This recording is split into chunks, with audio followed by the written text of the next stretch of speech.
ಎಲ್ರಿಗೂ ನಮಸ್ಕಾರ. ಪೊಲಿಟಿ ಸೀರೀಸ್ಗೆ ಎಲ್ರಿಗೂ ಸ್ವಾಗತ ಅಂತ ಹೇಳ್ತಾ, ಇವತ್ತಿನ ಕ್ಲಾಸಲ್ಲಿ ನಾವು ಆರ್ಟಿಕಲ್ 12 ಮತ್ತು ಆರ್ಟಿಕಲ್ 13 ನೋಡ್ತಾ ಇದ್ವಿ ಆಯಿತಾ. ಈ ಒಂದು ಆರ್ಟಿಕಲ್ 12 ಅಂತಿದೆಯಲ್ಲ, ಡೆಫಿನೇಷನ್ ಆಫ್ ಸ್ಟೇಟ್, ಇದು ತುಂಬ ಅಂದರೆ ತುಂಬ ಇಂಪಾರ್ಟೆಂಟು. ಸೊ ದಯವಿಟ್ಟು ಮಾರ್ಕ್ ಮಾಡ್ಕೊಳ್ಳಿ, ವೆರಿ ವೆರಿ ಇಂಪಾರ್ಟೆಂಟ್ ಅಂತ ಆಯಿತಾ. ಒಂದು ಪ್ರಿಲಿಮ್ಸಲ್ಲೂ ಕೇಳ್ತಾನೆ ಅಥವಾ ಮೇನ್ಸಲ್ಲೂ ಕೇಳ್ತಾನೆ, ಸರಿನಾ. ಈಗ ಕ್ಲಾಸ್ನ ಶುರು ಮಾಡೋಕ್ಕಿಂತ ಮುಂಚೆ ಒಂದು ಅನೌನ್ಸ್ಮೆಂಟ್ ಇದೆ. ಏನು ಅಂತಂದರೆ, ಇನ್ನೂ ಯಾರು ಸಮ್ಮರಿ ಶೀಟ್ ತೊಗೊಂಡಿಲ್ಲ ಅಂತ ತೊಗೊಳ್ಳಿ. ಸೊ ನೀವೇನು ಸಮ್ಮರಿ ಶೀಟ್ ತೊಗೊಳ್ತೀರಲ್ಲ, ಆ ಸಮ್ಮರಿ ಶೀಟ್ ಜೊತೆಗೆ ಈ ಥರ ಒಂದಷ್ಟು ಮೈಂಡ್ ಮ್ಯಾಪ್ಗಳು ಸಿಗುತ್ತೆ ಆಯಿತಾ. ಟೋಟಲಾಗಿ ಕಂಪ್ಲೀಟ್ ನಿಮ್ಮ ಪೊಲಿಟಿ 60 ಪೇಜ್ ಮೈಂಡ್ ಮ್ಯಾಪ್ಸ್ ಇದೆ ಆಯಿತಾ. ನೋಡ್ಬೋದು, ಇದು ಫಂಡಮೆಂಟಲ್ ರೈಟ್ಸು ಸೈಲೆಂಟ್ ಫೀಚರ್ಸ್ ಅಂತಲೇ ಹೇಳ್ಬೋದು ಇದು ಆಯಿತಾ. ಅದು ಬಿಟ್ಟರೆ ಕಂಪ್ಲೀಟ್ ನಿಮ್ಮ ಫಂಡಮೆಂಟಲ್ ರೈಟ್ಸ್ ಏನಿದೆಯಲ್ಲ, ಅದರದ್ದೊಂದು ಶಾರ್ಟ್ಕಟ್ ಇದೆ, EFCC ಅಂತಂದರೆ right to equality, right to freedom, right against exploitation, right to freedom of religion, cultural and education rights, property rights ಅಂತಿತ್ತು, ಅದನ್ನು ಕೂಡ ಅದನ್ನು ತೆಗೆದಾಕಿದ್ರೆ ಬಿಡಿ ಅದನ್ನು. Next constitutional remedies. ನೋಡಿ ಈ ಥರ ನೆಕ್ಸ್ಟ್ ಆರ್ಟಿಕಲ್ 12 ಇದೆ, ಸಿಂಪಲಾಗಿದೆ ಇಲ್ಲಿ ಆರ್ಟಿಕಲ್ 12. ಮತ್ತು ಆರ್ಟಿಕಲ್ 13 ಇಲ್ಲಿಂದ ಶುರು ಆಗುತ್ತೆ. ನೆಕ್ಸ್ಟ್ ಅದಾದಮೇಲೆ ಆರ್ಟಿಕಲ್ 14 ಇಲ್ಲಿಂದ ಶುರು ಆಗುತ್ತೆ. ನೋಡಿ ಒಂದೇ ಶೀಟಲ್ಲಿ ಕಂಪ್ಲೀಟ್ ಮೈಂಡ್ ಮ್ಯಾಪ್ ಸಿಗುತ್ತೆ ನಿಮಗೆ. ಸಿಟಿಸನ್ಶಿಪ್ ಬಗ್ಗೆ ಹೇಳೋದಾದರೆ ನೋಡಿ, ಇಲ್ಲಿದೆ ಸಿಟಿಸನ್ಶಿಪ್ಪು, 3 ಪೇಜಲ್ಲಿ ಕಂಪ್ಲೀಟ್ ಸಿಟಿಸನ್ಶಿಪ್ ಇದೆ.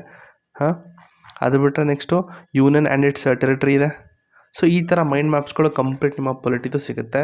ಸೊ ಇಷ್ಟ ಇದ್ದವರು ಡಿಸ್ಕ್ರಿಪ್ಷನಲ್ಲಿ ಬೈ ಲಿಂಕ್ ಅಂತ ಹಾಕಿದ್ದೀನಲ್ಲ, ಅಲ್ಲಿ ಹೋಗಿ ನೀವು ಸಮ್ಮರಿ ಶೀಟ್ಗಳನ್ನ ತೊಗೊಂಡ್ರೆ ಸಮ್ಮರಿ ಶೀಟ್ ಜೊತೆಗೆ ಈ ಒಂದು ಮೈಂಡ್ ಮ್ಯಾಪ್ಸ್ಗಳು ಕೂಡ ಇನ್ಕ್ಲೂಡ್ ಆಗಿ ಬರುತ್ತೆ. ಓಕೆನಾ? ಓಕೆ, ಈಗ ಕ್ಲಾಸ್ನ ಶುರು ಮಾಡೋಣ. ಏನಿದು ಸ್ಟೇಟು ಅಂತ ತಿಳ್ಕೊಳ್ಳೋಣ. ಈಗ ನಾನು ಲಾಸ್ಟ್ ಕ್ಲಾಸಲ್ಲಿ ಒಂದು salient features of fundamental rights ಮಾಡ್ಬೇಕಾದ್ರೆ ಒಂದು ಸೈಲೆಂಟ್ ಫೀಚರ್ಸ್ ನೋಡಿದ್ವಿ, ಹೌದಾ. So it is mainly against the state, some also against the private individuals. ಅಂತಂದರೆ ಏನು ಅಂತಂದರೆ, ನಿಮ್ಮ ಒಂದು ಫಂಡಮೆಂಟಲ್ ರೈಟ್ಸು ಆಯಿತಾ, ಈ ಒಂದು ಫಂಡಮೆಂಟಲ್ ರೈಟ್ಸು ಈ ಒಂದು ಬಾಡೀಸಿಂದ, ಅಂದರೆ ಲಾ ಮೇಕಿಂಗ್ ಬಾಡಿ ಇರ್ತದಲ್ಲ, ಈ ಲಾ ಮೇಕಿಂಗ್ ಬಾಡಿಯಿಂದ ನಿಮಗೆ ಪ್ರೊಟೆಕ್ಷನ್ ಸಿಗ್ತದೆ. ಎಕ್ಸಾಂಪಲ್ ಹೇಳ್ತೀನಿ. ಸೊ ಯಾಕೆ ನಾನು ಲಾ ಮೇಕಿಂಗ್ ಬಾಡಿ ಅಂತ ಹೇಳಿದೆ ಅಂತಂದರೆ, ಈಗ ನಾಳೆ ನಿಮ್ಮ ಸ್ಟೇಟ್ ಲೆಜಿಸ್ಲೇಚರ್ ಆಗಿರ್ಬೋದು ಅಥವಾ ಪಾರ್ಲಿಮೆಂಟ್ ಆಗಿರ್ಬೋದು ಅಥವಾ ನಿಮ್ಮ ಪಂಚಾಯತ್ಗಳಲ್ಲಿ ಅಥವಾ ನಿಮ್ಮ ಡಿಸ್ಟ್ರಿಕ್ಗಳಲ್ಲಿ ಯಾವುದೊಂದು ಲಾ ಮೇಕಿಂಗ್ ಬಾಡಿ ಇರುತ್ತಲ್ಲ, ಸೊ ಅದು ಒಂದು ಲಾನ ತೊಗೊಂಡು ಬರ್ಬೋದು. ಏನು ಅಂತಂದರೆ, ಯಾರ್ಯಾರು ನ್ಯೂಸ್ ಪೇಪರ್ಗಳನ್ನ ಬರಿತಾ ಇದ್ದೀರಾ, ಅವರು ಗೌರ್ಮೆಂಟ್ ವಿರುದ್ಧವಾಗಿ ಬರೆದವ್ರಿಗೆ ಆ ಒಂದು ನ್ಯೂಸ್ ಪೇಪರ್ ಲೈಸೆನ್ಸ್ ಏನಿರುತ್ತಲ್ಲ ಅದನ್ನು ಕಸಿದುಕೊಳ್ತೀವಿ ಅಂತಂದ್ಬಿಟ್ಟು ಹೇಳ್ತಾರೆ. ಸೊ ಅದು ತಪ್ಪಲ್ವ? ಅದು ನಿಮ್ಮ ಒಂದು ಫ್ರೀಡಮ್ ಆಫ್ ಸ್ಪೀಚ್ ಆ್ಯಂಡ್ ಎಕ್ಸ್ಪ್ರೆಷನ್ಗೆ ಅದು ವೈಲೇಟ್ ಆದಂಗೆ, ಹೌದಲ್ಲಪ್ಪ. ಸೊ ಈ ಥರ ಇದ್ದಾಗ ಆ ಲಾ ಮೇಕಿಂಗ್ ಬಾಡಿ ಇರ್ತದಲ್ಲ, ಅದಕ್ಕೆ ನಾವು ಸ್ಟೇಟ್ ಅಂತ ಹೇಳ್ತೀವಿ ಆಯಿತಾ. ಸೊ ಕಂಪ್ಲೀಟ್ ಇದು ಲಾ ಮೇಕಿಂಗ್ ಬಾಡಿ ಅಂತ ಆದಾಗ ಅದಕ್ಕೆ ನಾವು ಸ್ಟೇಟ್ ಅಂತ ಏನು ಕರಿತೀವಲ್ಲ, ಹಾಗಾದರೆ ಸ್ಟೇಟಲ್ಲಿ ಏನೇನು ಇರುತ್ತೆ ಅನ್ನೋದು ನೋಡ್ತೀವಿ ಅಷ್ಟೇ ಆಯಿತಾ. ಸೊ ಈಗಾಗಲೇ ನಾನು ಹೇಳಿದೆ, most of the fundamental rights are protected against the government actions ಅಂತ ಹೇಳಿದೆ. ಸೊ ಹಂಗಂದರೆ ಗೌರ್ಮೆಂಟ್ ಆ್ಯಕ್ಷನ್ಸ್ ಅಂದರೆ ಏನು? ಅದೇ ಲಾ ಮೇಕಿಂಗು. ಸೊ ಲಾಗಳನ್ನ ಮಾಡುತ್ತೆ ನೋಡಿ, ನಿಮ್ಮ ಫಂಡಮೆಂಟಲ್ ರೈಟ್ಸ್ನ ಕಿತ್ಕೊಳ್ಳೋದಕ್ಕೋಸ್ಕರ ಒಂದಷ್ಟು ಲಾಗಳನ್ನ ಮಾಡುತ್ತೆ ನೋಡಿ. ಸೊ ಆ ಲಾಗಳ ವಿರುದ್ಧವಾಗಿ ನಿಮಗೆ ಒಂದಷ್ಟು ಪ್ರೊಟೆಕ್ಷನ್ಗಳನ್ನ ಸಿಗುತ್ತೆ. ಹಾಗಾದರೆ ಆ ಲಾ ಮೇಕಿಂಗ್ ಬಾಡಿ ಯಾವುದ್ಯಾವುದು, ಅದಕ್ಕೆ ನಾವು ಸ್ಟೇಟ್ ಅಂತ ಹೇಳ್ತೀವಲ್ಲ. ಸೊ ಹಾಗಾದರೆ ಅದನ್ನು ಸ್ಟೇಟ್ ಅಂತಂದರೆ ಸ್ಟೇಟಲ್ಲಿ ಯಾರ್ಯಾರು ಬರ್ತಾರೆ ಅದನ್ನು ತಿಳ್ಕೊಳ್ಳೋಣ, ಸರಿನಾ. ಓಕೆ, ಅರ್ಥ ಆಗಿರುತ್ತೆ ಅನ್ಕೋತೀನಿ. ಇದು ಅದಕ್ಕೆ ನಾವು ಆರ್ಟಿಕಲ್ 12 ಅದನ್ನು ಮೆನ್ಷನ್ ಮಾಡಿಬಿಟ್ಟಿದ್ದಾರೆ ಆಯಿತಾ. ಅದಕ್ಕೆ ಡೆಫಿನೇಷನ್ ಆಫ್ ಸ್ಟೇಟ್ ಅಂತ. ಸೊ ಸ್ಟೇಟು ಅಂತಿರಲ್ಲಪ್ಪ, ಸೊ ಲಾ ಮೇಕಿಂಗ್ ಬಾಡಿ ಅಂತೀರ, ಸ್ಟೇಟ್ ಅಂತೀರ. ಹಾಗಾದರೆ ಸ್ಟೇಟ್ ಅಂತಂದರೆ ಏನು ಅಂತ ಡಿಸ್ಕಷನ್ ಆಯಿತು. ಹಾಗಾಗಿ ಸ್ಟೇಟ್ದು ಡೆಫಿನೇಷನ್ ಕೊಡೋಣ ಅಂಥೇಳಿ ಡೆಫಿನೇಷನ್ನ ಕೊಟ್ಟಿದ್ದಾರೆ. ಸೊ ನೋಡೋಣ ಈಗ ಹಂಗಾರೆ. ಓಕೆ, ಇದು ನಿಮ್ಮ ಪಾರ್ಟ್ 3 ಫಂಡಮೆಂಟಲ್ ರೈಟ್ಸ್ ಇದೆ. Okay, why article 12 is important ಅಂತಂದರೆ, it tells us who can be challenge in the court if the fundamental rights are violated. ಹೌದಲ್ಲಪ್ಪ, ನಿಮ್ಮ ಒಂದು ಫಂಡಮೆಂಟಲ್ ರೈಟ್ಸ್ ವೈಲೇಟ್ ಆಯಿತು ಅಂತಂದರೆ ಯಾರನ್ನು ಕರ್ಕೋಗಿ, ಅಂದರೆ ಯಾರ ವಿರುದ್ಧ ನೀವು ಕೇಸ್ ಹಾಕ್ತೀರಾ ಅನ್ನೋದು ಬೇಕಲ್ವಾ. ಸೊ ಹಾಗೆ, so knowing what is meant by state is the first step before applying the fundamental rights. Okay, ಈಗ ಟೆಕ್ಸ್ಟ್ ಆಫ್ ಆರ್ಟಿಕಲ್ 12. ಸೊ ನಿಮ್ಮ ಲಕ್ಷ್ಮೀಕಾಂತಲ್ಲೂ ಇದೇ ರೀತಿ ಇರೋದು ನೋಡ್ಬೋದು. ಆರ್ಟಿಕಲ್ 12 ಇದೆ, ದ ಟರ್ಮ್ ಸ್ಟೇಟ್ ಆಯಿತು. Article 12 part 3. ಸೊ ಇಲ್ಲಿ ಒಂದಷ್ಟು ಕೊಟ್ಟಿದ್ದಾನೆ, 4 ಪಾಯಿಂಟ್ಸ್ ಕೊಟ್ಟಿದ್ದಾನೆ, ಅದನ್ನು ಇಲ್ಲಿ ಹಾಕಿದ್ದೀನಿ ಆಯಿತಾ. ಸ್ಟೇಟ್ ಅಂತಂದರೆ ಏನೆಲ್ಲ ಇರುತ್ತೆ ಅಂತಂದರೆ, ಗೌರ್ಮೆಂಟ್ ಇರುತ್ತೆ, ಪಾರ್ಲಿಮೆಂಟ್ ಆಫ್ ಇಂಡಿಯಾ, ಮತ್ತು ಸ್ಟೇಟ್ ಗೌರ್ಮೆಂಟು, ಸ್ಟೇಟ್ ಲೆಜಿಸ್ಲೇಚರು, ಮತ್ತು ಎಲ್ಲ local and other authorities with in India, all authorities under the control of government of India even they are outside India. So ಇವೆಲ್ಲ ಲಾ making body ಅಂತಲೇ ಹೇಳ್ಬೋದು. ಈಗ executive ಅಂದರೆ government ಕೂಡ ಕೆಲವೊಂದು ಲಾನ ಮಾಡ್ಬೋದು, ಆರ್ಡಿನರಿ ಲಾಗಳನ್ನ ತೊಗೊಂಡು ಬರ್ಬೋದು. ಸೊ ಪಾರ್ಲಿಮೆಂಟ್ ಅಫ್ಕೋರ್ಸ್ ಲಾ ಮಾಡುತ್ತೆ, ನಮ್ಮ ಸ್ಟೇಟ್ ಲೆಜಿಸ್ಲೇಚರ್ ಕೂಡ ಒಂದು ಲಾಗಳು ಮಾಡುತ್ತೆ, ಸ್ಟೇಟ್ ಗೌರ್ಮೆಂಟು ಕೆಲವೊಂದು ಆರ್ಡಿನರಿ ಲಾಗಳನ್ನ ಮಾಡುತ್ತೆ, ನಿಮ್ಮ ಲೋಕಲ್ ಅಥಾರಿಟಿ ಅಥವಾ ಲೋಕಲ್ ಬಾಡಿ ಕೂಡ ಮಾಡುತ್ತೆ, ಮತ್ತು ಇನ್ನೊಂದು ಕೆಲವೊಂದಷ್ಟು ಲಾ ಮೇಕಿಂಗ್ ಬಾಡಿ ಅಥವಾ ಕೆಲವೊಂದಷ್ಟು authorities outside India, but it is under the control of the government of India. ಇದಕ್ಕೆ ನೀವು ಲಕ್ಷ್ಮೀಕಾಂತರಿಂದ ನೀಡೆ ನೋಡಿ. The government and the parliament of India ಏನು ಅಂತಂದರೆ executive and legislative organs of the union government, ಮತ್ತು ಇನ್ನೊಂದು executive and legislative organ of state government. ಎಲ್ಲ local authorities including municipalities, panchayat, district boards, improvement trust ಇವೆಲ್ಲ, ಮತ್ತು all other authorities, that is statutory or non statutory authorities like LIC, ONGC ಮತ್ತು CR. So ಇಷ್ಟು ಬಾಡಿಗಳು ಹೇಳಬೇಕು ಅಂತಂದರೆ ನಿಮ್ಮ ಒಂದು ಫಂಡಮೆಂಟಲ್ ರೈಟ್ಸ್ ಕಿತ್ಕೋಬಹುದಾದಂತಹ ಲಾಗಳನ್ನ ತಗೊಂಡು ಬರುವಂತಹ ಬಾಡಿಗಳು, ಆಯಿತಾ. ಯಾವುದೇ ಟೈಮಲ್ಲಾದರೂ ಲಾಗಳನ್ನ ತಗೊಂಡು ಬಂದು ನಿಮ್ಮ ಒಂದು ಫಂಡಮೆಂಟಲ್ ರೈಟ್ಸ್ನ ಕಿತ್ಕೊಳ್ಳುವಂತಹ ಸಾಧ್ಯತೆಗಳಿರ್ತದೆ. ಸೊ ಹಾಗಾಗಿ ಇದಕ್ಕೆ ನಾವು ಸ್ಟೇಟ್ ಅಂತ ಕರಿತೀವಿ. ಸರ್, ಈಗ ನಮ್ಗೆ ಗೊತ್ತಾಯಿತು, ಎಕ್ಸಿಕ್ಯೂಟಿವ್ ಗೊತ್ತಾಯಿತು, ಲೆಜಿಸ್ಲೇಟಿವ್ ಗೊತ್ತಾಯಿತು, ಹಾಗಾದರೆ ಜುಡಿಷರಿಯಲ್ಲಿ ಸರ್ ಇದು ತುಂಬ ಇಂಪಾರ್ಟೆಂಟ್ ಆಗ್ತದೆ. ಸೊ ಅದಕ್ಕೆ ಹೋಗೋಕ್ಕಿಂತ ಮುಂಚೆ ಇಲ್ಲಿ ಏನೋ ಒಂದು ಕೊಟ್ಟಿದ್ದಾನೆ. ಇಲ್ಲಿ the state has divide in the wider sense, so that includes all the agencies, it's action ಏನೋ ವೈಲೇಟಿಂಗೋ, ಬಿಡಿ ಇಲ್ಲಿ ಏನಂತದಿಲ್ಲ, ಅಷ್ಟೇ, ಇಲ್ಲಿ ಮುಗೀತು ಇಲ್ಲಿ. ಈಗ ಹಾಗಾದರೆ ಜುಡಿಷರಿ ಎಲ್ಲೋಯ್ತು ಅನ್ನೋದು ನಿಮಗೆ ಒಂದು ಕಡೆಯ ಪ್ರಶ್ನೆ, ಹೌದಾ? ಒಂದು ನಿಮಿಷ. ಈಗ ನಮಗೆ ಆರ್ಟಿಕಲ್ 12 ಏನು ಅಂತ ಗೊತ್ತಾಯಿತು. So article 12 it's a definition of a state. So ಅದರಲ್ಲಿ ನಮಗೆ ಗೌರ್ಮೆಂಟು, ಪಾರ್ಲಿಮೆಂಟ್ ಅಂದರೆ executive, legislature both central government ಅಥವಾ union government and state government ಎರಡೂ ಕೂಡ ಬರುತ್ತೆ, ಮತ್ತು ಎಲ್ಲ ಲೋಕಲ್ ಅಥಾರಿಟೀಸು ಬರುತ್ತೆ. ಮತ್ತು ಔಟ್ಸೈಡ್ ಇಂಡಿಯಾ ಇರುವಂತಹ ಗೌರ್ಮೆಂಟಲ್ ಕಂಟ್ರೋಲ್ ಇರುವಂತಹ ಎಲ್ಲ ಅಥಾರಿಟೀಸು ಕೂಡ ಈ ಒಂದು ಡೆಫಿನೇಷನ್ ಆಫ್ ಅ ಸ್ಟೇಟ್ ಅಂಡಲ್ಲೇ ಬರುತ್ತೆ, ಅಂದರೆ ಸ್ಟೇಟ್ದು ಡೆಫಿನೇಷನ್ ಬರುತ್ತೆ. ಸೊ ಎಕ್ಸಾಂಪಲ್ ಒಂದು ಎಕ್ಸಾಂಪಲ್ ಕೊಟ್ಟಿದ್ರೆ ನಮಗೆ ನೀಟಾಗಿ ಅರ್ಥ ಆಗುತ್ತೆ.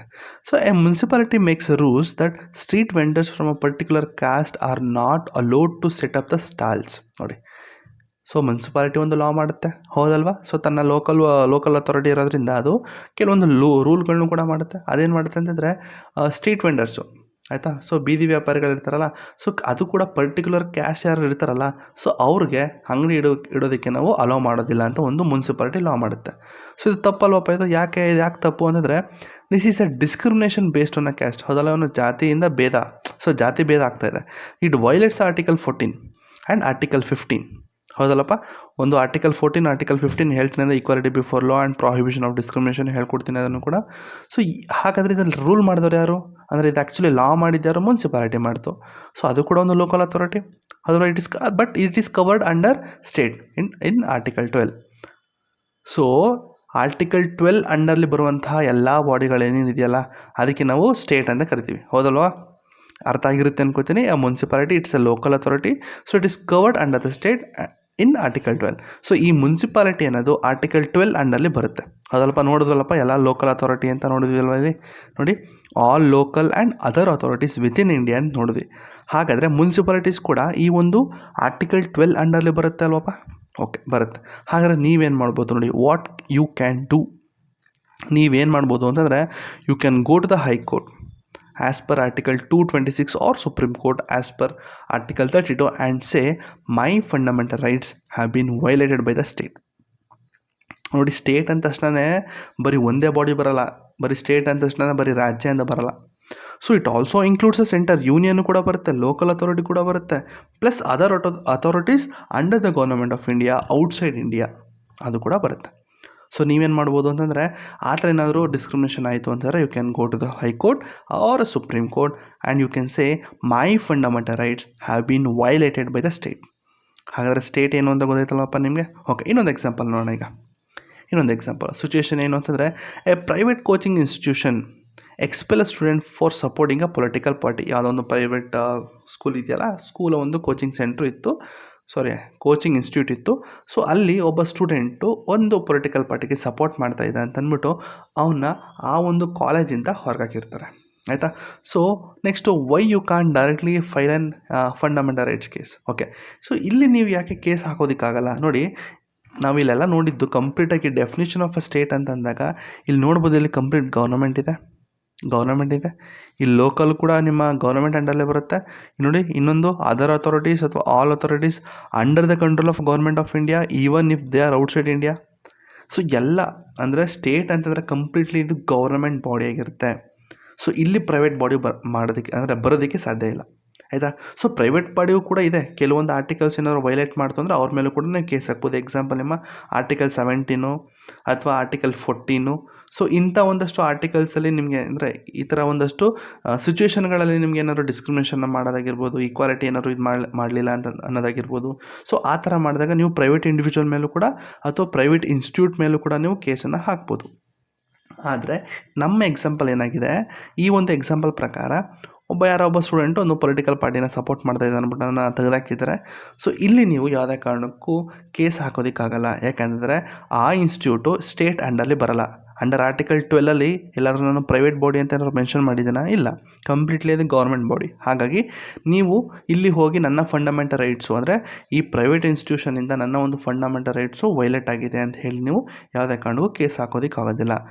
So even if it feels unfair, you can't file a writ writ for fundamental rights. You can still file a civil case but not under a fundamental rights. ನೋಡಿ, ಬೇಕಾದ್ರೆ ನೀವು ಒಂದು ಸಿವಿಲ್ ಕೇಸನ್ನು ಹಾಕ್ಬೋದು, ಬಟ್ ನೀವು ಒಂದು ಫಂಡಮೆಂಟಲ್ ರೈಟ್ಸ್ ಕೇಸಲ್ಲಿ ನೀವು ಹಾಕೋದಕ್ಕೆ ಆಗೋದಿಲ್ಲ.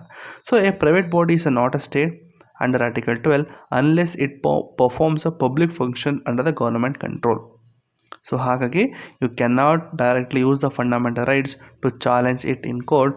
You may file the civil case but not a writ under article 32 or 226 of for fundamental rights. ಅರ್ಥ ಆಗಿರುತ್ತೆ ಅನ್ಕೋತೀನಿ. ಇದು ಇಲ್ಲೇನು ಎಕ್ಸ್ಪ್ಲೇನ್ ಮಾಡೋ ಅವಶ್ಯಕತೆ ಇಲ್ಲ. ಓಕೆ, ಈಗ ನಿಮಗೆ ಒಂದು ಕ್ವಶನ್ ಸ್ಟಾರ್ಟಿಂಗಲ್ಲೇ ಕೇಳಿದೆ, ಸರ್ ಇದು ಏನದು ಎಲ್ಲ ನಾವು ಎಕ್ಸಿಕ್ಯೂಟಿವ್ ನೋಡಿದ್ವು, ಲೆಜಿಸ್ಲೇಚರ್ ನೋಡಿದ್ವು, ಯಾಕಂದರೆ ಜುಡಿಷರಿ ಎಲ್ಲೋಯ್ತು. ಸೊ ಮುಂದೆ ನೋಡೋಣ, ಹೋಗ್ತಾ ನೀಟಾಗಿ ಓದ್ತಾ ಹೋಗೋಣ. ಸೊ ಇದನ್ನು ಆರ್ಟಿಕಲ್ 12 ನಾನು ಡೀಟೇಲ್ ಹಾಕಿದ್ದೀನಿ. ಸೊ ಸ್ಟೇಟ್ ಅಂತಂದರೆ ಯೂನಿಯನ್ ಗೌರ್ಮೆಂಟ್ ಅಂತಂದರೆ ನಾನು ಅಲ್ಲಿ ಹೇಳಿದೆ ಗೌರ್ಮೆಂಟು ಮತ್ತು ನಿಮ್ಮ ಪಾರ್ಲಿಮೆಂಟು ಅಂತ ಹೇಳಿದೆ. ಸೊ ಅಲ್ಲಿ ಪ್ರೆಸಿಡೆಂಟು, PM, ಪಾರ್ಲಿಮೆಂಟು ಮತ್ತು ಸೆಂಟ್ರಲ್ ಮಿನಿಸ್ಟರ್ ಎಲ್ಲ ಕೂಡ ಬರ್ತಾರೆ. ಸ್ಟೇಟ್ ಗೌರ್ಮೆಂಟ್ ಅಂದರೆ ಇಲ್ಲಿ CM, ಗವರ್ನರು, ಸ್ಟೇಟ್ ಲೆಜಿಸ್ಲೇಚರ್ ಮತ್ತು ಸ್ಟೇಟ್ ಡಿಪಾರ್ಟ್ಮೆಂಟ್ಗಳು ಕೂಡ ಬರುತ್ತೆ. ಲೋಕಲ್ ಅಥಾರಿಟೀಸ್ ಅಂತಂದರೆ ನಿಮ್ಮ ಮುನ್ಸಿಪಾಲಿಟೀಸ್, ಪಂಚಾಯತ್, ಜಿಲ್ಲಾ ಪರಿಷತ್ ಇದು ಕೂಡ ಬರುತ್ತೆ. Other authorities like LIC, ONGC, UGC, even private bodies doing a government work. ನೋಡಿ, ಅದು ಕೂಡ ಗೊತ್ತಿರಲಿ, private body doing a government work it's also comes under article 12. Not like ಒಂದು ಪರ್ಟಿಕ್ಯುಲರ್ ಆಗಿ ಒಂದು ಪ್ರೈವೇಟ್ ಬಾಡಿ ಲೈಕ್ ಯಾವುದು ಹೇಳ್ಬೋದು, ಪ್ರೈವೇಟ್ ಬಾಡಿ ಯಾವುದಪ್ಪ ತುಂಬ ಇದೆ ಎಕ್ಸಾಂಪಲು. ಇನ್ಫೋಸಿಸ್ ಬರುತ್ತಾ? ಸೊ ಇನ್ಫೋಸಿಸಾ? ಓಕೆ, ಇನ್ಫೋಸಿಸ್ ತಗೋಣ. ಸೊ ಇನ್ಫೋಸಿಸ್ ಬರಲ್ಲ, ಹೌದಲ್ಲಪ್ಪ, ಅದು ಕಂಪ್ಲೀಟ್ ಅದು ಪ್ರೈವೇಟ್ ಬಾಡಿ, ಹೌದಲ್ವಾ? ಅದು ಗೌರ್ಮೆಂಟ್ ವರ್ಕ್. ಅಕಸ್ಮಾತ್ ಗೌರ್ಮೆಂಟ್ ವರ್ಕ್ಗಳು ಗೌರ್ಮೆಂಟ್ ಅಂಡರ್ಲಿ ಅಂದರೆ ಗೌರ್ಮೆಂಟು ತನ್ನ ಫಂಡ್ಗಳನ್ನ ಕೊಟ್ಟು ಆ ಕಂಪ್ನಿನ ನಡೆಸ್ತಾ ಇತ್ತು ಅಂತಂದರೆ ಅದು ಈ ಆರ್ಟಿಕಲ್ 12 ಅಂಡರ್ಲಿ ಬರುತ್ತೆ. ಆಯಿತಾ? ಸೊ ಗೊತ್ತಿಲ್ಲ ಅದೊಂದು. ಮತ್ತು authorities under the government of India control outside India. Example UN trusteeship territory under Indian control, ಅದೊಂದು ಗೊತ್ತಿರಲಿ. So what does the authority mean? So authority ಅಂತಂದರೆ ಏನು? So it means any body that has the power to make or enforce law, rules, regulation etcetera like the government. ಯಾವ ಒಂದು body ಒಂದು ಲಾ ಒಂದು ಮಾಡುತ್ತಲ್ಲ ಅದಕ್ಕೆ ನಾವು ಅಥಾರಿಟಿ ಅಂತ ಕೇಳ್ತೀವಿ. ಆಯಿತಾ? So UGC issues the regulation. So UGC is a state, ಹೌದಲ್ಲಪ್ಪ. Next municipality makes bylaw, ಹಾಗಾಗಿ ಇದು ಕೂಡ ಒಂದು ಸ್ಟೇಟ್ ಅಂತ ಹೇಳ್ಬೋದು. ಸೊ ಹಾಗಾದರೆ ವಾಟ್ ಆರ್ ಲೋಕಲ್ ಅಥಾರಿಟೀಸ್ ಅಂತ ಬರುತ್ತೆ ನಮಗೆ. ಸೊ ಲೋಕಲ್ ಅಥಾರಿಟಿ ಅಂದರೆ ನಿಮಗೆ ಕೂಡ ಗೊತ್ತು, local self government like panchayat ಆಗಿರ್ಬೋದು, ಮುನ್ಸಿಪಾಲಿಟೀಸ್ ಆಗಿರ್ಬೋದು. ನೋಡಿ ಇಲ್ಲಿದೆ panchayat, municipalities, district boards, improvement ಟ್ರಸ್ಟ್ಗಳು, ಮತ್ತು ಇನ್ನೊಂದು ಮೈನಿಂಗ್ ಸೆಟಲ್ಮೆಂಟ್ ಬೋರ್ಡ್ಸ್ಗಳು. So these are cover under article 12 because they performs a public functions using a public money ಅನ್ನೋದಕ್ಕಿಂತ ಪಬ್ಲಿಕ್ ಮನಿ ಅಂತಲೇ ಹೇಳ್ಬೋದು, ಬಟ್ ಸ್ಟಿಲ್ ಅದು ಗೌರ್ಮೆಂಟು ಫಂಡ್ ಮಾಡಿ ಓಡ್ತಾ ಇರುವಂಥ ಒಂದು ಇನ್ಸ್ಟಿಟ್ಯೂಟ್ ಅಂತಲೇ ಹೇಳ್ಬೋದು. ಆಯಿತಾ? Next what are the test to decide if a body is a state? ನೋಡಿ, ಇದು RD Shetty versus international airport authority of India ಅನ್ನೋ ಒಂದು ಕೇಸಲ್ಲಿ ಬಂದಂತಹ ಒಂದು ಜಡ್ಜ್ಮೆಂಟಲ್ಲಿ. ಸೊ ಹಾಗಾದರೆ ಒಂದು ಬಾಡಿನ ನಾವು ಸ್ಟೇಟ್ ಅಂತ ಹೇಗೆ ಹೇಳ್ಬೋದು ಸರ್? ಹೌದಲ್ಲಪ್ಪ. ಈಗ ಕನ್ಸಿಡರ್ ಯಾವುದೋ ಒಂದು ಬಾಡಿ ಇದೆ ಅಂತ ತಿಳ್ಕೊಳ್ಳಿ, ಲೈಕ್ ಯಾವುದೋ ಒಂದು ಕಂಪ್ನಿ ಇದೆ ಅಂತ ತಿಳ್ಕೊಳ್ಳಿ. ಆ ಕಂಪನಿ ನನಗೆ ಅದು ಸ್ಟೇಟ್ ಅಂಡರ್ಲಿ ಬರುತ್ತೆ ಅಂದರೆ ಆರ್ಟಿಕಲ್ 12 ಅಂಡರ್ಲಿ ಬರುತ್ತಾ ಬರಲ್ವ ಅಂತ ಹೇಗೆ ಕಂಡುಹಿಡಿಯೋದು ಅಂತಂದರೆ, ಆಗ ತುಂಬ ಜನ ಕ್ವಶನ್ ಮಾಡಿದಾಗ RD ಶೆಟ್ಟಿ ಒಂದೊಂದು ಕೇಸಲ್ಲಿ ಈ ಒಂದು ಸುಪ್ರೀಂ ಕೋರ್ಟು ಒಂದು ಜಸ್ಟ್ ಒಂದು ಡೆಫಿನೇಷನ್ ಇಷ್ಟೆಲ್ಲ ಇದ್ದರೆ ನೋಡಪ್ಪ ಈ ಒಂದು ಬಾಡಿನ ನಾನು ಸ್ಟೇಟ್ ಅಂತ ಹೇಳ್ಬೋದು ಅಂತ ಸುಪ್ರೀಂ ಕೋರ್ಟ್ ಹೇಳ್ತು. ಏನೇನು ಅಂತಂದರೆ, ಒಂದು ಫಿನಾನ್ಷಿಯಲ್ ಕಂಟ್ರೋಲು. ಏನು ಅಂತಂದರೆ government gives a major funding and owns the body, ಹೌದಲ್ಲಪ್ಪ. ಕಂಪ್ಲೀಟ್ಲಿ ಕಂಪ್ಲೀಟ್ಲಿ ಅಂತ ಹೇಳಿದ್ರೆ ತಪ್ಪಾಗುತ್ತೆ. ಅಕಸ್ಮಾತು ಒಂದು ಕಂಪ್ನಿ ಅಥವಾ ಒಂದು ಬಾಡಿಗೆ ಗೌರ್ಮೆಂಟು ಫಂಡ್ ಮಾಡ್ತು ಅಂತಂದರೆ ಸೊ ಅದಕ್ಕೆ ನಾವು ಸ್ಟೇಟ್ ಅಂತ ಹೇಳ್ತೀವಿ. ಮತ್ತು ಡೀಪ್ ಕಂಟ್ರೋಲು ಅಂದರೆ ಕಂಪ್ಲೀಟಾಗಿ ಗೌರ್ಮೆಂಟು ಆ ಡಿಸಿಷನ್ಗಳನ್ನ ಪಾಲಿಸಿಗಳನ್ನ ಏನು ಕಂಟ್ರೋಲ್ ಮಾಡುತ್ತಲ್ಲ ಒಂದು ಬಾಡಿದು, ಅಂದರೆ ಕಂಪ್ನಿ ಅಂತ ತಿಳ್ಕೊಳ್ಳಿ. ಈಗ ಎಕ್ಸಾಂಪಲ್ ಒಂದು ಕಂಪ್ನಿ, ಆ ಕಂಪ್ನಿಯ ಕಂಪ್ಲೀಟಾಗಿ ಒಂದು ಪಾಲಿಸೀಸ್ಗಳಾಗಿರ್ಬೋದು, ಕೆಲವೊಂದು ರೂಲ್ಸ್ ಆ್ಯಂಡ್ ರೆಗ್ಯುಲೇಷನ್ ಆಗಿರ್ಬೋದು, ಎಲ್ಲ ಗೌರ್ಮೆಂಟ್ ಮಾಡ್ತು ಅಂತಂದರೆ ಆ ಬಾಡಿನೂ ಕೂಡ ನಾವು ಸ್ಟೇಟ್ ಅಂತ ಕರಿತೀವಿ. ಆಯಿತಾ. ನೆಕ್ಸ್ಟು ಪಬ್ಲಿಕ್ ಫಂಕ್ಷನ್ಸ್ಗಳು ಅಂದರೆ work done is for public services like education and transport. ನೋಡಿ, ಅಕಸ್ಮಾತ್ ಕೆಲಸ ಮಾಡ್ತಾರಲ್ಲ, ಆ ಕೆಲಸ ಕೂಡ ಪಬ್ಲಿಕ್ಕೋಸ್ಕರ ಏನಾದ್ರು ಮಾಡ್ತು ಅಂದರೆ ಅದಕ್ಕೆ ನಾವು ಸ್ಟೇಟ್ ಅಂತ ಹೇಳ್ತೀವಿ. Next government department transfer. ಆಯಿತಾ. Next a government department is turn in to a corporation. Next monopoly, exclusive right is given to the government. ನೋಡಿ, ಕಂಪ್ಲೀಟ್ಲಿ ಗೌರ್ಮೆಂಟ್ ಅಂಡರ್ಲಿ ಇತ್ತು ಅಂತಂದರೆ, ಸೊ ಈ ಥರ ಇಷ್ಟೆಲ್ಲ ಇತ್ತು ಅಂತಂದರೆ ಅದಕ್ಕೆ ನಾವು ಸ್ಟೇಟ್ ಅಂತ ಕರಿತೀವಿ. ಈಗ ನಾಳೆ ಯಾವುದಾದ್ರೂ ಒಂದು ಕಂಪ್ನಿಗೆ ಹೋಗ್ಬಿಟ್ಟು, ಸರ್ ನಿಮ್ಮ ಒಂದು ಕಂಪ್ನಿಯಲ್ಲಿ ಮೇಜರ್ ಫಂಡಿಂಗ್ ಎಲ್ಲಿಂದ ಬರುತ್ತೆ ಅಂತ ಕೇಳಿ, ಅವರು ಮೇಜರ್ ಫಂಡಿಂಗ್ ಗೌರ್ಮೆಂಟಿಂದ ಬರುತ್ತೆ ಅಂದರೆ ಅದು ಸ್ಟೇಟ್ ಅಂಡರಲ್ಲೇ ಬರುತ್ತೆ. ಅಕಸ್ಮಾತ್ ಆ ಕಂಪ್ನಿ ನಿಮ್ಮ ಒಂದು ಫಂಡಮೆಂಟಲ್ ರೈಟ್ನ ವೈಲೇಟ್ ಮಾಡ್ತು ಅಂತಂದರೆ ನೀವು ಆ್ಯಸ್ ಪರ್ ಆರ್ಟಿಕಲ್ 226 ಅಥವಾ ಆರ್ಟಿಕಲ್ 32 ಪ್ರಕಾರ ನೀವು ಕೋರ್ಟ್ಗೆ ಹೋಗಿ ನೀವು ರಿಟ್ಸ್ಗಳನ್ನ ಇಶ್ಯೂ ಮಾಡಿ ನೀವು ಕೇಸ್ಗಳನ್ನ ಹಾಕ್ಬೋದು, ಫಂಡಮೆಂಟಲ್ ರೈಟ್ಸ್ ಕೇಸ್ನ ಹಾಕ್ಬೋದು. So note, these test are not final, they are just a guidelines. Court decides on the case to case basis. ನೋಡಿ, ಇದು ಕೂಡ ಪರ್ಮನೆಂಟ್ ಅಲ್ಲ, ಅದು ನಾಟ್ ಫೈನಲ್, ಗೊತ್ತಿರಲಿ. ಸೊ ಇವೆಲ್ಲ ಗೈಡ್ಲೈನ್ಸು, ಇಷ್ಟೆಲ್ಲ ಇರಬೇಕು ಅಂತ ಅಂದ್ಬಿಟ್ಟು ಸುಮ್ಮನೆ ಹೇಳಿದ್ರು. ಅದು ಪ್ರತಿಯೊಂದು ಕೇಸ್ ಮೇಲೆ ಹೋದಾಗ ಆ ಒಂದು ಕೋರ್ಟು ಡಿಸೈಡ್ ಮಾಡುತ್ತೆ, ಆಯಿತಾ. ಬಟ್ ಸ್ಟಿಲ್ ಇದೊಂದು ಗೊತ್ತಿಲ್ಲ ನಿಮಗೆ, financial control, deep control, public functions, ಮೊನೋಪೊಲಿ ಮತ್ತು ಗೌರ್ಮೆಂಟ್ ಡಿಪಾರ್ಟ್ಮೆಂಟ್ ಟ್ರಾನ್ಸ್ಫರ್ಸ್ಗಳು, ಆಯಿತಾ. ಸೊ ಕೇಸ್ ಲಾ ಹೇಳಬೇಕು. BCCI. ಸೊ BCCI ಗೊತ್ತಿರುತ್ತೆ ಅನ್ಕೋತೀನಿ, ಬೋರ್ಡ್ ಆಫ್ ಕ್ರಿಕೆಟ್ ಕಂಟ್ರೋಲ್, ನಿಮಗೆ ಗೊತ್ತಿದ್ದು. ಸೊ ಏನು ಇಶ್ಯೂ ಆಗಿತ್ತು ಅಂತಂದರೆ, is BCCI a state under article 12 ಅಂತ ಒಬ್ಬರು ಕ್ವಶನ್ ಮಾಡಿದ್ರು, ಆಯಿತಾ. ಸೊ ಈ BCCI ಕಂಪ್ಲೀಟಾಗಿ ಗೌರ್ಮೆಂಟ್ ಅಂಡರ್ಲಿ, ಆರ್ಟಿಕಲ್ 12 ಅಂಡರ್ಲಿ ಬರುತ್ತಾ ಅಂತ ಅಂದ್ಬಿಟ್ಟು ಕೇಳಿದ್ರು. ಆಗ ಡಿಸಿಷನ್ ಏನಾಯಿತು ಅಂದರೆ, ನೋ, BCCI ಅನ್ನೋದು it is not fully control or funded by the government. ನೋಡಿ, ಇನ್ನೂ ಗೌರ್ಮೆಂಟ್ ಫಂಡ್ ಹೋಗುತ್ತೆ, BCCIಗೆ ಹೋಗುತ್ತೆ, ಗೌರ್ಮೆಂಟಿಂದ ಫಂಡ್ಗಳು ಹೋಗುತ್ತೆ, ಬಟ್ ಅಷ್ಟು ಹೋಗಲ್ಲ. ಬಟ್ ಬೇಕಾದರೆ ಯಾಕೆ ಅಂತಂದರೆ ತುಂಬ ಪ್ರೈವೇಟ್ ಇಂಡಿವಿಜುವಲ್ ಅಥವಾ ಪ್ರೈವೇಟ್ ಬಾಡೀಸ್ಗಳು ಏನು ಫಂಡ್ ಮಾಡ್ತಾರಲ್ಲ, ಸೊ ಹಾಗಾಗಿ ಗೌರ್ಮೆಂಟ್ ಫಂಡಿಗೂ ಕಮ್ಮಿ ಇದೆ. ಜೊತೆಗೆ ಅದನ್ನು ಅಂದರೆ ಕಂಪ್ಲೀಟಾಗಿ BCCI ಕಂಟ್ರೋಲ್ ಮಾಡ್ತಿರೋದು ಕೂಡ ಪ್ರೈವೇಟ್ ಇಂಡಿವಿಜುವಲ್ ಆಗಿರೋದ್ರಿಂದ ಆ ಒಂದು ಬಾಡಿ ಅಂಡರ್ ಆರ್ಟಿಕಲ್ 12 ಬರೋದಿಲ್ಲ. ಸೊ ಹಾಗೆ ಡಿಸಿಷನ್ ಏನಾಗಿತ್ತು ಅಂತಂದರೆ, BCCI is not fully controlled or funded by the government, so the private sport bodies may not be a state unless they meet a RD Shetty test. ನೋಡಿ, ಯಾವುದೇ ಒಂದು body, like example ಈಗ IPLನೇ ತೊಗೊಳ್ಳಿ, IPL ಒಂದು ತೊಗೊಂಡು ಇಷ್ಟು ನೋಡಿ, ಆ IPLಗೆ ಫಂಡಿಂಗ್ ಯಾರ್ಯಾರು ಮಾಡ್ತಾರೆ, ಆಯಿತಾ, ಯಾರ್ಯಾರು ಫಂಕ್ಷನ್ ಅಂದರೆ ಯಾವ್ದು ರೂಲ್ಸ್ ಆ್ಯಂಡ್ ರೆಗ್ಯುಲೇಷನ್ ಮಾಡ್ತಾರೆ, ಮೊನೋಪೋಲಿ ಯಾರು ತೊಗೊಂಡಿದ್ದಾರೆ, ಸೊ ಅದನ್ನೆಲ್ಲ ನೋಡ್ಬಿಟ್ಟು ನೀವೇ ಡಿಸೈಡ್ ಮಾಡಿ, ಆಯಿತಾ. ಸೊ ಇದು ಒಂದು BCCI ಕೇಸು. ಇದೇ ಥರ ನಾವು ನೋಟ್ಸಲ್ಲಿ ಬೇರೆ ಕೇಸ್ಗಳಿದೆ, ಜಸ್ಟ್ ಇದೊಂದು ಬೇಸಿಕ್ ತಿಳ್ಕೊಂಡಿರಿ, RD ಶೆಟ್ಟಿ ಕೇಸ್ ಅಂತ, ಆಯಿತಾ.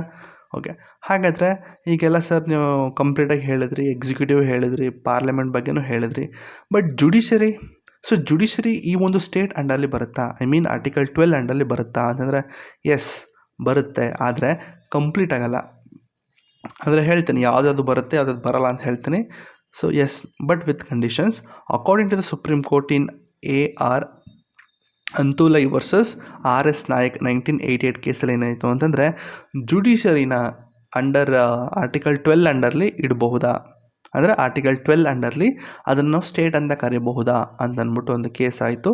ಸೊ ಅಲ್ಲಿ judiciary is included under the state only for is administrative function, not a judicial functions. Sir ಏನು ಸರ್ ಹಂಗಾದ್ರೆ? ನೋಡಿ, ಜುಡಿಷರಿ ಕೂಡ ನಮ್ಮ ಸ್ಟೇಟ್ ಅಂಡರ್ಲಿ ಅಂದರೆ ಆರ್ಟಿಕಲ್ 12 ಅಂಡರ್ಲಿ ಬರುತ್ತೆ. ಯಾವುದು ಬರೀ ಅಡ್ಮಿನಿಸ್ಟ್ರೇಟಿವ್ ಫಂಕ್ಷನ್ಸ್ಗಳು ಮಾತ್ರ ಆರ್ಟಿಕಲ್ 12 ಅಂಡರ್ಲಿ ಬರುತ್ತೆ, ಜುಡಿಷಿಯಲ್ ಫಂಕ್ಷನ್ಸ್ ಬರಲ್ಲ. ಸರ್ ಹಾಗಾದರೆ ಅಡ್ಮಿನಿಸ್ಟ್ರೇಟಿವ್ ಫಂಕ್ಷನ್ ಮತ್ತು ಜುಡಿಷಿಯಲ್ ಫಂಕ್ಷನ್ ಅಂತಂದರೆ ಏನು ಸರ್? ಹೇಳ್ಕೊಡ್ತೀನಿ. ಈಗ ನೀವೇನೋ ಒಂದು ಕೊಲೆ ಮಾಡಿದ್ರಿ, ಹೌದಲ್ಲಪ್ಪ. ಸೊ ಕೊಲೆ ಮಾಡಿದ್ರ, ಏನೋ ಒಂದು ಕೊಲೆ ಮಾಡಿದ್ರಿ ಅಂತ ತಿಳ್ಕೊಳ್ಳಿ. ಕೊಲೆ ಮಾಡಾದ್ಮೇಲೆ ಕೋರ್ಟ್ಗೆ ಹೋಗ್ತದೆ, ಎಲ್ಲ ಕೇಸ್ಗೆಲ್ಲ ಆಗುತ್ತೆ, ಜಡ್ಜ್ಮೆಂಟ್ ಕೊಡ್ತದೆ. ಏನು ಅಂದರೆ ನಿಮಗೆ 10 ವರ್ಷಗಳ ಕಾಲ ನಿಮಗೆ ಕಠಿಣ ಶಿಕ್ಷೆ ಅಂತ ಕೊಟ್ಬಿಡುತ್ತೆ. ಸೊ ಈಗ ನೀವೇನು ಮಾಡ್ತೀರಾ ಸರ್? ಆ ಥರ ಅಂದರೆ ಜಡ್ಜ್ಗೆ ಹೇಳ್ತೀರಾ, ಸರ್ ನೀವು ನನ್ನ ಫಂಡಮೆಂಟಲ್ ರೈಟ್ಸ್ನ ನೀವು ಕಸಿದ್ಕೊಳ್ತಾ ಇದ್ದೀರಾ, ಆಯಿತಾ. ನನ್ನ ಒಂದು ಫಂಡಮೆಂಟಲ್ ರೈಟ್ಸು ನಾನೇನೋ ಮಾಡಿದ್ದೀನಿ, ಈಗ ನಾನು ಕೊಲೆ ಮಾಡಿದೆ ಅಂದ್ಬಿಟ್ಟು ನೀವು ಏನು ಶಿಕ್ಷೆ ಕೊಡ್ತಾ ಇದ್ದೀರಲ್ಲ, ಈ ಶಿಕ್ಷೆ ನನ್ನ ಒಂದು ಫಂಡಮೆಂಟಲ್ ರೈಟ್ಸ್ಗೆ ವೈಲೇಟ್ ಆಗ್ತಾಯಿದೆ ಅಂತ ಹೇಳೋ ಹಾಗಿಲ್ಲ, ಗೊತ್ತಿರಲಿ. ಸೊ ಅದು ಬೇರೆ. ಅದಕ್ಕೆ ನಾವು ನೋಡಿ ಜುಡಿಷಿಯಲ್ ಫಂಕ್ಷನ್ನ ಇನ್ಕ್ಲೂಡ್ ಮಾಡ್ತಾ ಇಲ್ಲ. ಜುಡಿಷಿಯಲ್ ಫಂಕ್ಷನ್ ಅಂತಂದರೆ ಜಡ್ಜ್ಗಳು ಕೊಡುವಂಥ ವರ್ಡಿಕ್ಟ್ಗಳೆಲ್ಲ ನಿಮ್ಮ ಜುಡಿಷಿಯಲ್ ಫಂಕ್ಷನ್ಸ್ ಆಗಿ ಬಂದ್ಬಿಡುತ್ತೆ ಅದು, ಆಯಿತಾ. ಸೊ ನಿಮ್ಗೆ ಏನಾರು ಒಂದು ಶಿಕ್ಷೆ ಕೊಟ್ಟರೆ ಆಗ ನೀವೇನು ಮಾಡಬೇಕು, ನೀವೇನು ಹೇಳ್ತೀರಾಗ ನನ್ನ ಒಂದು ಫಂಡಮೆಂಟಲ್ ರೈಟ್ಸು ವೈಲೇಟ್ ಆಗಿದೆ ಅಂತ ಹೇಳೋ ಹಾಗಿಲ್ಲ. ಯಾಕಂತಿದ್ರೆ ಎಲ್ಲ ವರ್ಡಿಕ್ಟ್ಗಳು ಕೂಡ ಈ ಜುಡಿಷಿಯಲ್ ಫಂಕ್ಷನ್ಸಲ್ಲಿ ಬಂದ್ಬಿಡುತ್ತೆ. ಸೊ ಹಾಗಾಗಿ ಜುಡಿಷಿಯಲ್ ಫಂಕ್ಷನ್ಸ್ಗಳಲ್ಲಿ ಆರ್ಟಿಕಲ್ 12 ಅಂಡರ್ಲಿ ಬರೋದಿಲ್ಲ. ಹಾಗಾದರೆ ಅಡ್ಮಿನಿಸ್ಟ್ರೇಟಿವ್ ಫಂಕ್ಷನ್ಸ್ ಅಂತಂದರೆ ಅದನ್ನು ಕೂಡ ಹೇಳ್ತೀನಿ. ಸೊ ಅಡ್ಮಿನಿಸ್ಟ್ರೇಟಿವ್ ಫಂಕ್ಷನ್ಸ್ ಅಂತಂದರೆ ಈಗ ಲೈಕ್ ಎಕ್ಸಾಂಪಲ್, ಈಗ ಕೋರ್ಟಲ್ಲಿರುವಂಥ ಕೆಲವೊಂದಷ್ಟು ರೂಲ್ಸ್ ಆ್ಯಂಡ್ ರೆಗ್ಯುಲೇಷನ್ ಆಗಿರ್ಬೋದು. ಲೈಕ್ ಡಿಸಿಪ್ಲಿನರಿ ಆ್ಯಕ್ಷನ್ಸ್ ನೋಡಿ, ಇಷ್ಟೇ ಟೈಮಿಗೆ ಬರಬೇಕು, ಅಷ್ಟೇ ಟೈಮ್ ಬರಬೇಕು, ಮತ್ತು ಯೂನಿಫಾರ್ಮ್ ಹೀಗೆ ಇರಬೇಕು, ಕರೆಕ್ಟಾಗಿ 9 ಗಂಟೆಗೆ ಓಪನ್ ಮಾಡಬೇಕು. ಸೊ ಈ ಥರ ಒಂದಷ್ಟು ರೂಲ್ಸ್ಗಳು ತನ್ನದೇ ಆದಂಥ ಒಂದಷ್ಟು ರೂಲ್ಸ್ಗಳು ಮಾಡ್ಕೊಳ್ಳುತ್ತೆ ನೋಡಿ. ಸೊ ಆ ಥರ ರೂಲ್ಸ್ಗಳಕ್ಕೆ ನಾವು ಅಡ್ಮಿನಿಸ್ಟ್ರೇಟಿವ್ ನೋಡಿ, ಆಡಳಿತದ ಒಂದಷ್ಟು ಫಂಕ್ಷನ್ಸ್ಗಳು ಬರುತ್ತೆ, ಆಯಿತಾ. ಸೊ ಆ ಫಂಕ್ಷನ್ಸ್ಗಳು ಮಾತ್ರ ಆರ್ಟಿಕಲ್ 12 ಅಂಡರಲ್ಲೇ ಬರುತ್ತೆ, but not a judicial functions. ಗೊತ್ತಿರಲಿ, ಜುಡಿಷಿಯಲ್ ಫಂಕ್ಷನ್ಸ್ ಅಂದರೆ ಕೋರ್ಟಿಂದ ಕೊಡುವಂತಹ ಒಂದು ವರ್ಡಿಕ್ಟ್ಗಳು, ಆಯಿತಾ. ಅಕಸ್ಮಾತ್ ನೀವೇನು ತಪ್ಪು ಮಾಡ್ತು ಅಂತಂದರೆ ನಿಮ್ಗೇನಾದರೂ ಎಕ್ಸಾಂಪಲ್ ನಿಮ್ಮ ಇಲ್ಲೇ ತಗೊಳ್ಳಿ, ಎಕ್ಸಾಂಪಲ್ ಯಾವುದದು ಏನಂತಾರಪ್ಪ ಅದಕ್ಕೆ, ಯಾವುದಪ್ಪ ಅದು ಕೇಸ್, ಅದು ಅಲಹಾಬಾದಿಯ ಕೇಸು, ರಣವೀರ್ ಅಲಹಾಬಾದಿಯ ಕೇಸಲ್ಲಿ ಏನಾಯಿತು, ಅವನು ಕೂಡ ಹೇಳ್ದ. ಸೊ ಅವ್ನಿಗೇನೋ ಒಂದು ಶಿಕ್ಷೆನ ಕೊಟ್ಟರು, ಯಾವುದೇ ಕಾರಣಕ್ಕೂ ದೇಶ ಬಿಟ್ಟು ಹೋಗಬಾರ್ದು, ಪಾಸ್ಪೋರ್ಟ್ನ ಎಲ್ಲ ಕಿತ್ಕೊಂಡ್ರು, ಹೌದಲ್ವ, ಇದೆಲ್ಲ ಮಾಡಿದ್ರು. ಹಾಗಾದರೆ ಅವನಲ್ಲಿ ಕೇಸ್ ಹಾಕ್ಬೋದಾಗಿತ್ತಲ್ಲ, ಸರ್ ನನ್ನ ಒಂದು ಫಂಡಮೆಂಟಲ್ ರೈಟ್ಸು ನೀವು ಪಾಸ್ಪೋರ್ಟನ್ನು ಕಿತ್ಕೊಂಡ್ರಲ್ಲ, ಮತ್ತು ನನ್ನ ದೇಶ ಬಿಟ್ಟು ಹೋಗಬಾರ್ದು ಅಂತ ಅಂದ್ಬಿಟ್ಟು ರೆಸ್ಟ್ರಿಕ್ಟ್ ಮಾಡಿದ್ರಲ್ಲ, ಇದರಿಂದ ನನ್ನ ಒಂದು ಫಂಡಮೆಂಟಲ್ ರೈಟ್ಸ್ಗೆ ಅಫೆಕ್ಟ್ ಆಗಿದೆ ಅಂತ ಹೇಳ್ಬಿಟ್ಟು ಅವ್ನು ಕೇಸ್ ಹಾಕ್ಬೋದಾಗಿತ್ತು. ಯಾಕೆ ಹಾಕಲಿಲ್ಲ ಹೇಳಿ? ಯಾಕೆ ಅಂತಂದರೆ ಆ ಒಂದು ಜುಡಿಷಿಯಲ್ ಫಂಕ್ಷನ್ಸ್ಗಳು ಅಂಡರ್ ಆರ್ಟಿಕಲ್ 12 ಅಂಡರ್ಲಿ ಬರೋದಿಲ್ಲ. ಸೊ ಹಾಗಾಗಿ ಜುಡಿಷರಿ ಕೂಡ ನಮ್ಮ ಆರ್ಟಿಕಲ್ 12 ಅಂಡರ್ಲಿ ಬರುತ್ತೆ. ಅದು ಬರೀ ಅಡ್ಮಿನಿಸ್ಟ್ರೇಟಿವ್ ಫಂಕ್ಷನ್ಸಲ್ಲಿ ಮಾತ್ರ, ನಾಟ್ ಅ ಜುಡಿಷಿಯಲ್ ಫಂಕ್ಷನ್ಸ್. ಇದು ನಿಮ್ಮ ಮೇನ್ಸಲ್ಲಿ ಕೇಳಿದ್ರೆ ಬರೀತಿರಲ್ಲಪ್ಪ. ಸೊ ವೈ ಜುಡಿಷರಿ ಏನು ಫ್ರೇಮ್ ಮಾಡ್ಬೋದು ಇದಕ್ಕೆ question? Judicial administrative functions are only included under article 12 but not a judicial functions ಅಂತ ಕೇಳ್ದೆ ಅಂತ ತಿಳ್ಕೊಳ್ಳಿ ಕ್ವಶನು. ಸೊ ಬರೀತಿರಲ್ಲಪ್ಪ, ಸೊ ಬರೀತೀರ ಅನ್ಕೋತೀನಿ. ಪರವಾಗಿಲ್ಲ, ವರ್ಡ್ಸ್ಗಳು ಆ ಕಡೆ ಈ ಕಡೆ ಹೋದ್ರೂ ಪರವಾಗಿಲ್ಲ, ಜಸ್ಟ್ ನಿಮ್ಮ ಮೈಂಡಲ್ಲಿ ಒಂದು ಈ ಥರ ಬರೀಬೇಕು, ಆ ಪಾಯಿಂಟ್ಸ್ ಬರಬೇಕು, ಈ ಪಾಯಿಂಟ್ಸ್ ಬರಬೇಕು ಅಂತ ನಿಮ್ಮ ಮೈಂಡಲ್ಲಿ ಓಡಿದ್ರೆ ಸಾಕು, ಆಯಿತಾ. ಜೊತೆಗೆ ಒಂದು ಕೇಸ್ನ ಕೂಡ ಮೆನ್ಷನ್ ಮಾಡಿ, that is called AR Antulay versus RS Nayak 1988 ಕೇಸಲ್ಲಿ ಅಕಾರ್ಡಿಂಗ್ ಟು ಸುಪ್ರೀಂ ಕೋರ್ಟ್ ಅಂತ ಅಂದ್ಬಿಟ್ಟು ಹಾಕ್ಬಿಟ್ಟು ಎಕ್ಸ್ಪ್ಲೇನ್ ಮಾಡಿ, ಆಯಿತಾ. ಸೊ ಫಂಕ್ಷನ್ಸ್ ಆಫ್ ಜುಡಿಷರಿ ಅಂತ ಹೇಳೋದಾದರೆ, ಜುಡಿಷಿಯಲ್ ಫಂಕ್ಷನ್ ಲೈಕ್ ಗಿವಿಂಗ್ ಜಡ್ಜ್ಮೆಂಟ್ಗಳನ್ನ ಕೊಡ್ತಾರಲ್ಲ ಒಂದು ಕೇಸ್ಗಳು, ಅದನ್ನು ನಾವು ಯಾವುದೇ ಕಾರಣಕ್ಕೂ ಸ್ಟೇಟಲ್ಲಿ ಇನ್ಕ್ಲೂಡ್ ಮಾಡಲ್ಲ. ಮತ್ತು ಫಂಡಮೆಂಟಲ್ ರೈಟ್ಸ್ ಇದನ್ನು ಚಾಲೆಂಜ್ ಮಾಡೋದಕ್ಕಾಗೋದಿಲ್ಲ. ಅಡ್ಮಿನಿಸ್ಟ್ರೇಟಿವ್ ಫಂಕ್ಷನ್ ಲೈಕ್ ಎಕ್ಸಾಂಪಲ್ ರಿಕ್ರೂಟ್ಮೆಂಟ್ಗಳು ಮಾಡ್ಕೊಳ್ಳೋದು, ರೂಲ್ಸು ಮತ್ತು ಸ್ಟಾಫ್ ಪ್ರಮೋಷನ್ ಮಾಡೋದಾಗಿರ್ಬೋದು. ಸೊ ಈ ಥರ ಈ ಒಂದು ಅಡ್ಮಿನಿಸ್ಟ್ರೇಟಿವ್ ಫಂಕ್ಷನ್ಸ್ಗಳನ್ನ ನಾವು ಈ ಒಂದು ಸ್ಟೇಟ್ ಅಂಡರ್ಲಿ ಇನ್ಕ್ಲೂಡ್ ಮಾಡ್ತೀವಿ, ಮತ್ತು ಇಟ್ ಕ್ಯಾನ್ ಬಿ ಚಾಲೆಂಜ್ಡ್. ನೋಡಿ, ಈಗ ರಿಕ್ರೂಟ್ಮೆಂಟ್ ಅಂತಿದೆ, ಮೇಕಿಂಗ್ ರಿಕ್ರೂಟ್ಮೆಂಟ್ ಅಂತಿದೆ. ಅಕಸ್ಮಾತ್ತು ಕೋರ್ಟಲ್ಲಿ ರಿಕ್ರೂಟ್ ಮಾಡ್ಕೋಬೇಕಾದ್ರೆ ಏನಾಗುತ್ತೆ, ಕ್ಯಾಸ್ಟ್ ನೋಡಿಬಿಟ್ಟು ರಿಕ್ರೂಟ್ ಮಾಡೋದಕ್ಕೆ ಶುರು ಮಾಡ್ತಾರೆ. ಸೊ ಆ ಟೈಮಲ್ಲಿ ನೀವು ನನ್ನ ಫಂಡಮೆಂಟಲ್ ರೈಟ್ಸು ಅಫೆಕ್ಟ್ ಆಗಿದೆ, ಇಲ್ಲಿ ಡಿಸ್ಕ್ರಿಮಿನೇಷನ್ ಆಗಿದೆ ಅಂತ ಹೇಳಿ ನೀವು ಕೇಸನ್ನು ಹಾಕ್ಬೋದು, ಹೌದಲ್ಲಪ್ಪ, ಅರ್ಥ ಆಗಿರುತ್ತೆ ಅನ್ಕೋತೀನಿ. ಸೊ ಕೇಸ್ ಎಲ್ಲ ಹಾಕಿದ್ದೀನಿ, AR Antulay versus RS Nayak case, 7 judge bench of supreme court ಏನು ಹೇಳ್ತು ಅಂದರೆ, even judiciary must respect the fundamental rights ಅಂತ ಹೇಳ್ತು, but judicial order given by the judges can not be challenged under article 12 ಅಂತ ಗೊತ್ತಾಯಿತು. ಮತ್ತು however if the court administrative make the rules that are unfair or discriminatory, so they can be challenged under fundamental rights.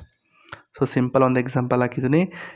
Judge give a verdict ಅಂತಂದರೆ ಏನಿದು ಅಂದರೆ, it is judicial act ಅಲ್ವಾ, so it is not covered under under state, so it can not file a fundamental rights case. So ಅಕಸ್ಮಾತ್ high court makes an recruitment rule that discriminate against SC/ST candidates, so it is a administrative act ಅಂತಲೇ ಹೇಳ್ಬೋದು. So ಈ ಒಂದು administrative act it is covered under state ಅಂತ ಹೇಳ್ಬೋದು. So it can be challenged under article 14 ಅಥವಾ ನಿಮ್ಮ ಒಂದು fundamental rights ಕೇಸ್ನ ಹಾಕ್ಬೋದು. So use in UPSC mains answer.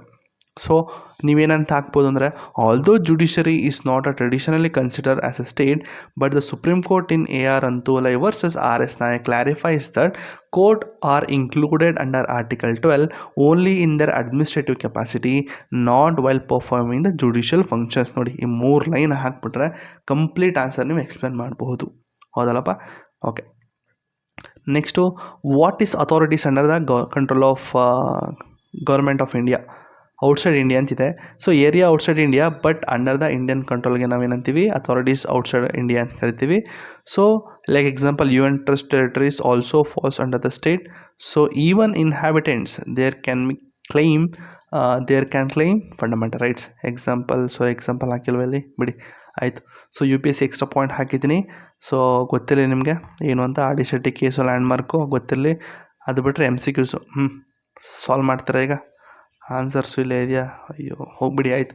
So which of the following is not included in the term state under article 12 ಹೇಳ್ತೀರಾ?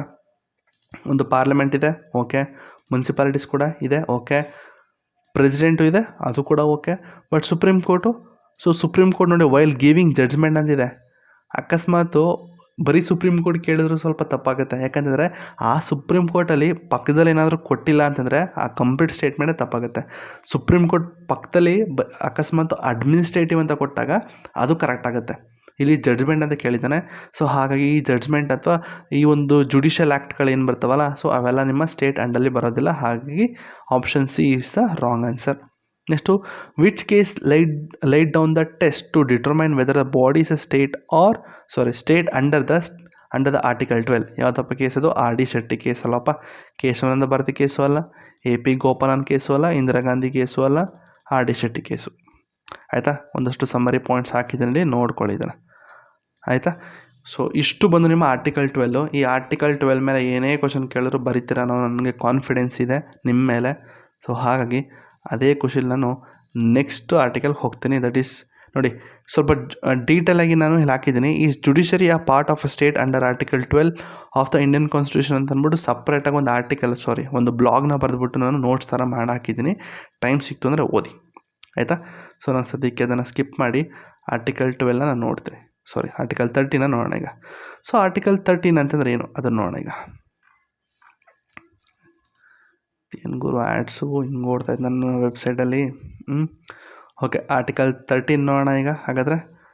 So article 13 ಏನು ಹೇಳುತ್ತಪ್ಪ ಈಗ? So article 13 ಇಂಡೈರೆಕ್ಟಾಗಿ ಇದು judicial review ಬಗ್ಗೆ ಹೇಳುತ್ತೆ.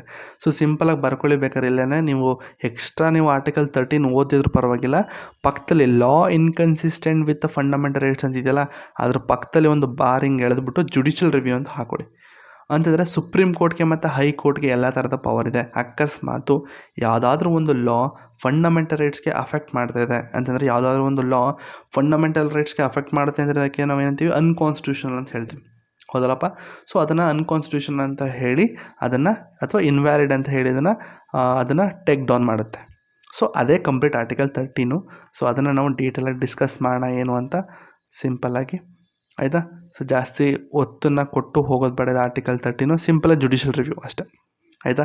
So what is article 13 in simple words? Okay, article 13 protects the fundamental rights by ensuring that no law can take them away. ಅಂತಂದರೆ no law can take the fundamental rights away, ಆಯಿತಾ? So it gives a power to the court to cancel or strike down any law that violates the fundamental right. ನೋಡಿ, article 13 ಯಾರು ಕೇಳಿದ್ರೆ ಈ judicial review ಅಂತಿದೆಯಲ್ಲ, ಅದಕ್ಕೆ ಯಾವುದಾದ್ರೂ ಒಂದು article ಹೇಳಪ್ಪ ಅಂತಂದರೆ ಹೇಳ್ಬಿಡಿ ಆರ್ಟಿಕಲ್ 13 ಅಂತ ಹೇಳಿ, ಧೈರ್ಯವಾಗಿ ಹೇಳಿ. ಸೊ ಯಾಕೆ ಅಂತಂದರೆ ಆರ್ಟಿಕಲ್ 13ಗೆ ಏನು ಪವರ್ ಇದೆಯಲ್ಲ, ಆ ಪವರು ಒಂಥರ ಸ್ಪೆಷಲ್ ಪವರ್ ಅಂತಲೇ ಹೇಳ್ಬೋದು. ಯಾಕೆ ಅಂತಂದರೆ ನಿಮ್ಮ ಒಂದು ಫಂಡಮೆಂಟಲ್ ರೈಟ್ಸ್ನ ಯಾರಾದರೂ ಕಸಿದುಕೊಳ್ಳೋದಕ್ಕೆ ಬಂತು ಅಂತಂದರೆ, ಈಗ ಸುಪ್ರೀಂ ಕೋರ್ಟ್ ಮತ್ತು ಹೈಕೋರ್ಟ್ಗೆ ಪವರ್ ಕೊಟ್ಟಿದೆ. ನೋಡಪ್ಪ, ನನ್ನ ಸಿಟಿಸನ್ಸ್ಗಳಿಗೆ ಯಾರಾದರೂ ಲೈಕ್ ಸ್ಟೇಟ್ ಅಂದರೆ ಏನೇನು ಗೊತ್ತಲ್ಲ ನಿಮಗೆ? ಓಕೆ, ಈ ಸ್ಟೇಟ್ ಅಂತಿದೆಯಲ್ಲ ಬಾಡಿ, ಈ ಸ್ಟೇಟ್ ಬಂದು ಏನಾದರೂ ಫಂಡಮೆಂಟಲ್ ರೈಟ್ಸ್ನ ಏನಾದರೂ ಕಿತ್ಕೊಳ್ಳೋಕೆ ಬಂತು ಅಂದರೆ ದಯವಿಟ್ಟು ನೀನು ಪ್ರೊಟೆಕ್ಟ್ ಮಾಡು, ನೀವುಗಳು ಅಂತಂದರೆ ಸುಪ್ರೀಂ ಕೋರ್ಟ್ ಮತ್ತು ಹೈಕೋರ್ಟ್ ಇದ್ದೀರಲ್ಲ, ಸೊ ನೀವುಗಳು ಪ್ರೊಟೆಕ್ಟ್ ಮಾಡಿ ಅಂತ ಹೇಳಿ ಆರ್ಟಿಕಲ್ 13ಗೆ ಆ ಪವರ್ನ ಕೊಟ್ಟಿದ್ದಾರೆ, ಆಯಿತಾ? So this is called a doctrine of judicial review. So doctrine of judicial review ಅಂತಂದರೆ ಇದೆ power of a court to cancel or strike down any law that violates the fundamental rights, ಆಯಿತಾ? Okay, so ಹಾಗಾದರೆ article 13 foundation of 3 important things ಏನು ಅಂತಂದರೆ judicial review ಅಂದರೆ court can cancel any law violating the fundamental rights. So ಅದರಿಂದ ಏನು ಗೊತ್ತಾಗುತ್ತೆ ಅಂದರೆ constitution supreme ಅಂತ ಗೊತ್ತಾಗುತ್ತೆ. ಅಂದರೆ no law can override the constitution, ಹೌದಲ್ಲಪ್ಪ? ಸುಪ್ರೀಂ ಬಗ್ಗೆ ನಾನು ಹೇಳಿದೆ ನನ್ನ ಕ್ಲಾಸಲ್ಲೇ, ನಮ್ಮ ದೇಶದಲ್ಲಿ ಯಾವುದಪ್ಪ ಸುಪ್ರೀಂ ಅಂದರೆ ಸಂವಿಧಾನನೇ ಸುಪ್ರೀಂ ಅಂತ ಹೇಳ್ತೆ. Next fundamental rights are protected, ಹೌದಲ್ಲಪ್ಪ? So law against the fundamental rights are struck down, ಅದಕ್ಕೆ ನಾವು ಜುಡಿಷಿಯಲ್ ರಿವ್ಯೂ ಅಂತ ಹೇಳ್ತೀವಿ, ಆಯಿತಾ? ನೆಕ್ಸ್ಟು ಆರ್ಟಿಕಲ್ 13 4 ಕ್ಲಾಸ್ಗಳಿದೆ. ಸೊ 4 ಕ್ಲಾಸ್ಗಳಂತಂದ್ರೆ ಏನು? ಲೈಕ್ 13 ಹಾಕ್ಬಿಟ್ಟು ಸೈಡಲ್ಲಿ 1 ಅಥವಾ ಎ ಅಂತೆಲ್ಲ ಹಾಕ್ತಾರಲ್ಲ ಅದಕ್ಕೆ ನಾವು ಕ್ಲಾಸ್ ಅಂತ ಕರಿತೀವಿ, ಅಂದರೆ ಸಬ್ ಕ್ಲಾಸ್ಗಳಂತ ಹೇಳ್ತೀವಿ. ಈಗ 1 ಅಂತ ಹಾಕ್ಬಿಟ್ಟು 1.1 1.2 1.3 ಅಂತ ಹೇಳಲ್ವಾ, ಸೊ ಆ ಥರ. ಈಗ ಆರ್ಟಿಕಲ್ 13 ಒಂದಷ್ಟು ಕ್ಲಾಸ್ಗಳಿದೆ. ಏನೇನು ಅಂತಂದರೆ ಕ್ಲಾಸ್ 1 ಏನು ಹೇಳುತ್ತೆ ಅಂದರೆ ಪಾಸ್ಟ್ ಲಾಸ್ ಅಂತ ಹೇಳುತ್ತೆ. ಅಂತಂದರೆ all laws made before 26 January 1950 will be void if they violate the fundamental rights. ನೋಡಿ, ಯಾವುದಾದ್ರೂ ಒಂದು ಲಾ ಜನವರಿ 26, 1950ಕ್ಕಿಂತ ಯಾವುದಾದ್ರು ಲಾಗಳು ಮುಂಚೆ ಇತ್ತಲ್ಲ, ಮುಂಚೆ ಯಾವುದೊಂದು ಬ್ರಿಟಿಷ್ ಟೈಮಲ್ಲಿ ಮಾಡಿದ್ರಲ್ಲ ಲಾಗಳು, ಸೊ ಆ ಲಾಗಳು ಅಕಸ್ಮಾತ್ ಇನ್ನೂ ನಮ್ಮ ದೇಶದಲ್ಲಿ ಇತ್ತು ಅಂತಂದರೆ, ಅಕಸ್ಮಾತ್ ಆ ಲಾಗಳು ಇಲ್ಲಿರುವಂತಹ, ಅಂದರೆ ಈ ಟೈಮಲ್ಲಿರುವಂತಹ ಫಂಡಮೆಂಟಲ್ ರೈಟ್ಸ್, ಜನರ ಒಂದು ಫಂಡಮೆಂಟಲ್ ರೈಟ್ಸ್ನ ಕಸಿದುಕೊಂಡ್ರೆ ಆ ಲಾಗಳೆಲ್ಲ ನಾವು ವಾಯ್ಡ್ ಅಂತ ಡಿಕ್ಲೇರ್ ಮಾಡ್ತೀವಿ. ಅಂತಂದರೆ ಅವೆಲ್ಲ ಕ್ಯಾನ್ಸಲ್ ಅಂತ ಮಾಡಿಬಿಡ್ತೀವಿ, ಅದಿಲ್ಲ ಅಂತ. ಸೊ ಇದು ನಿಮ್ಮ ಕ್ಲಾಸ್ 1 ಹೇಳುತ್ತೆ, ಆರ್ಟಿಕಲ್ 13 ಕ್ಲಾಸ್ 1 ಹೇಳುತ್ತೆ.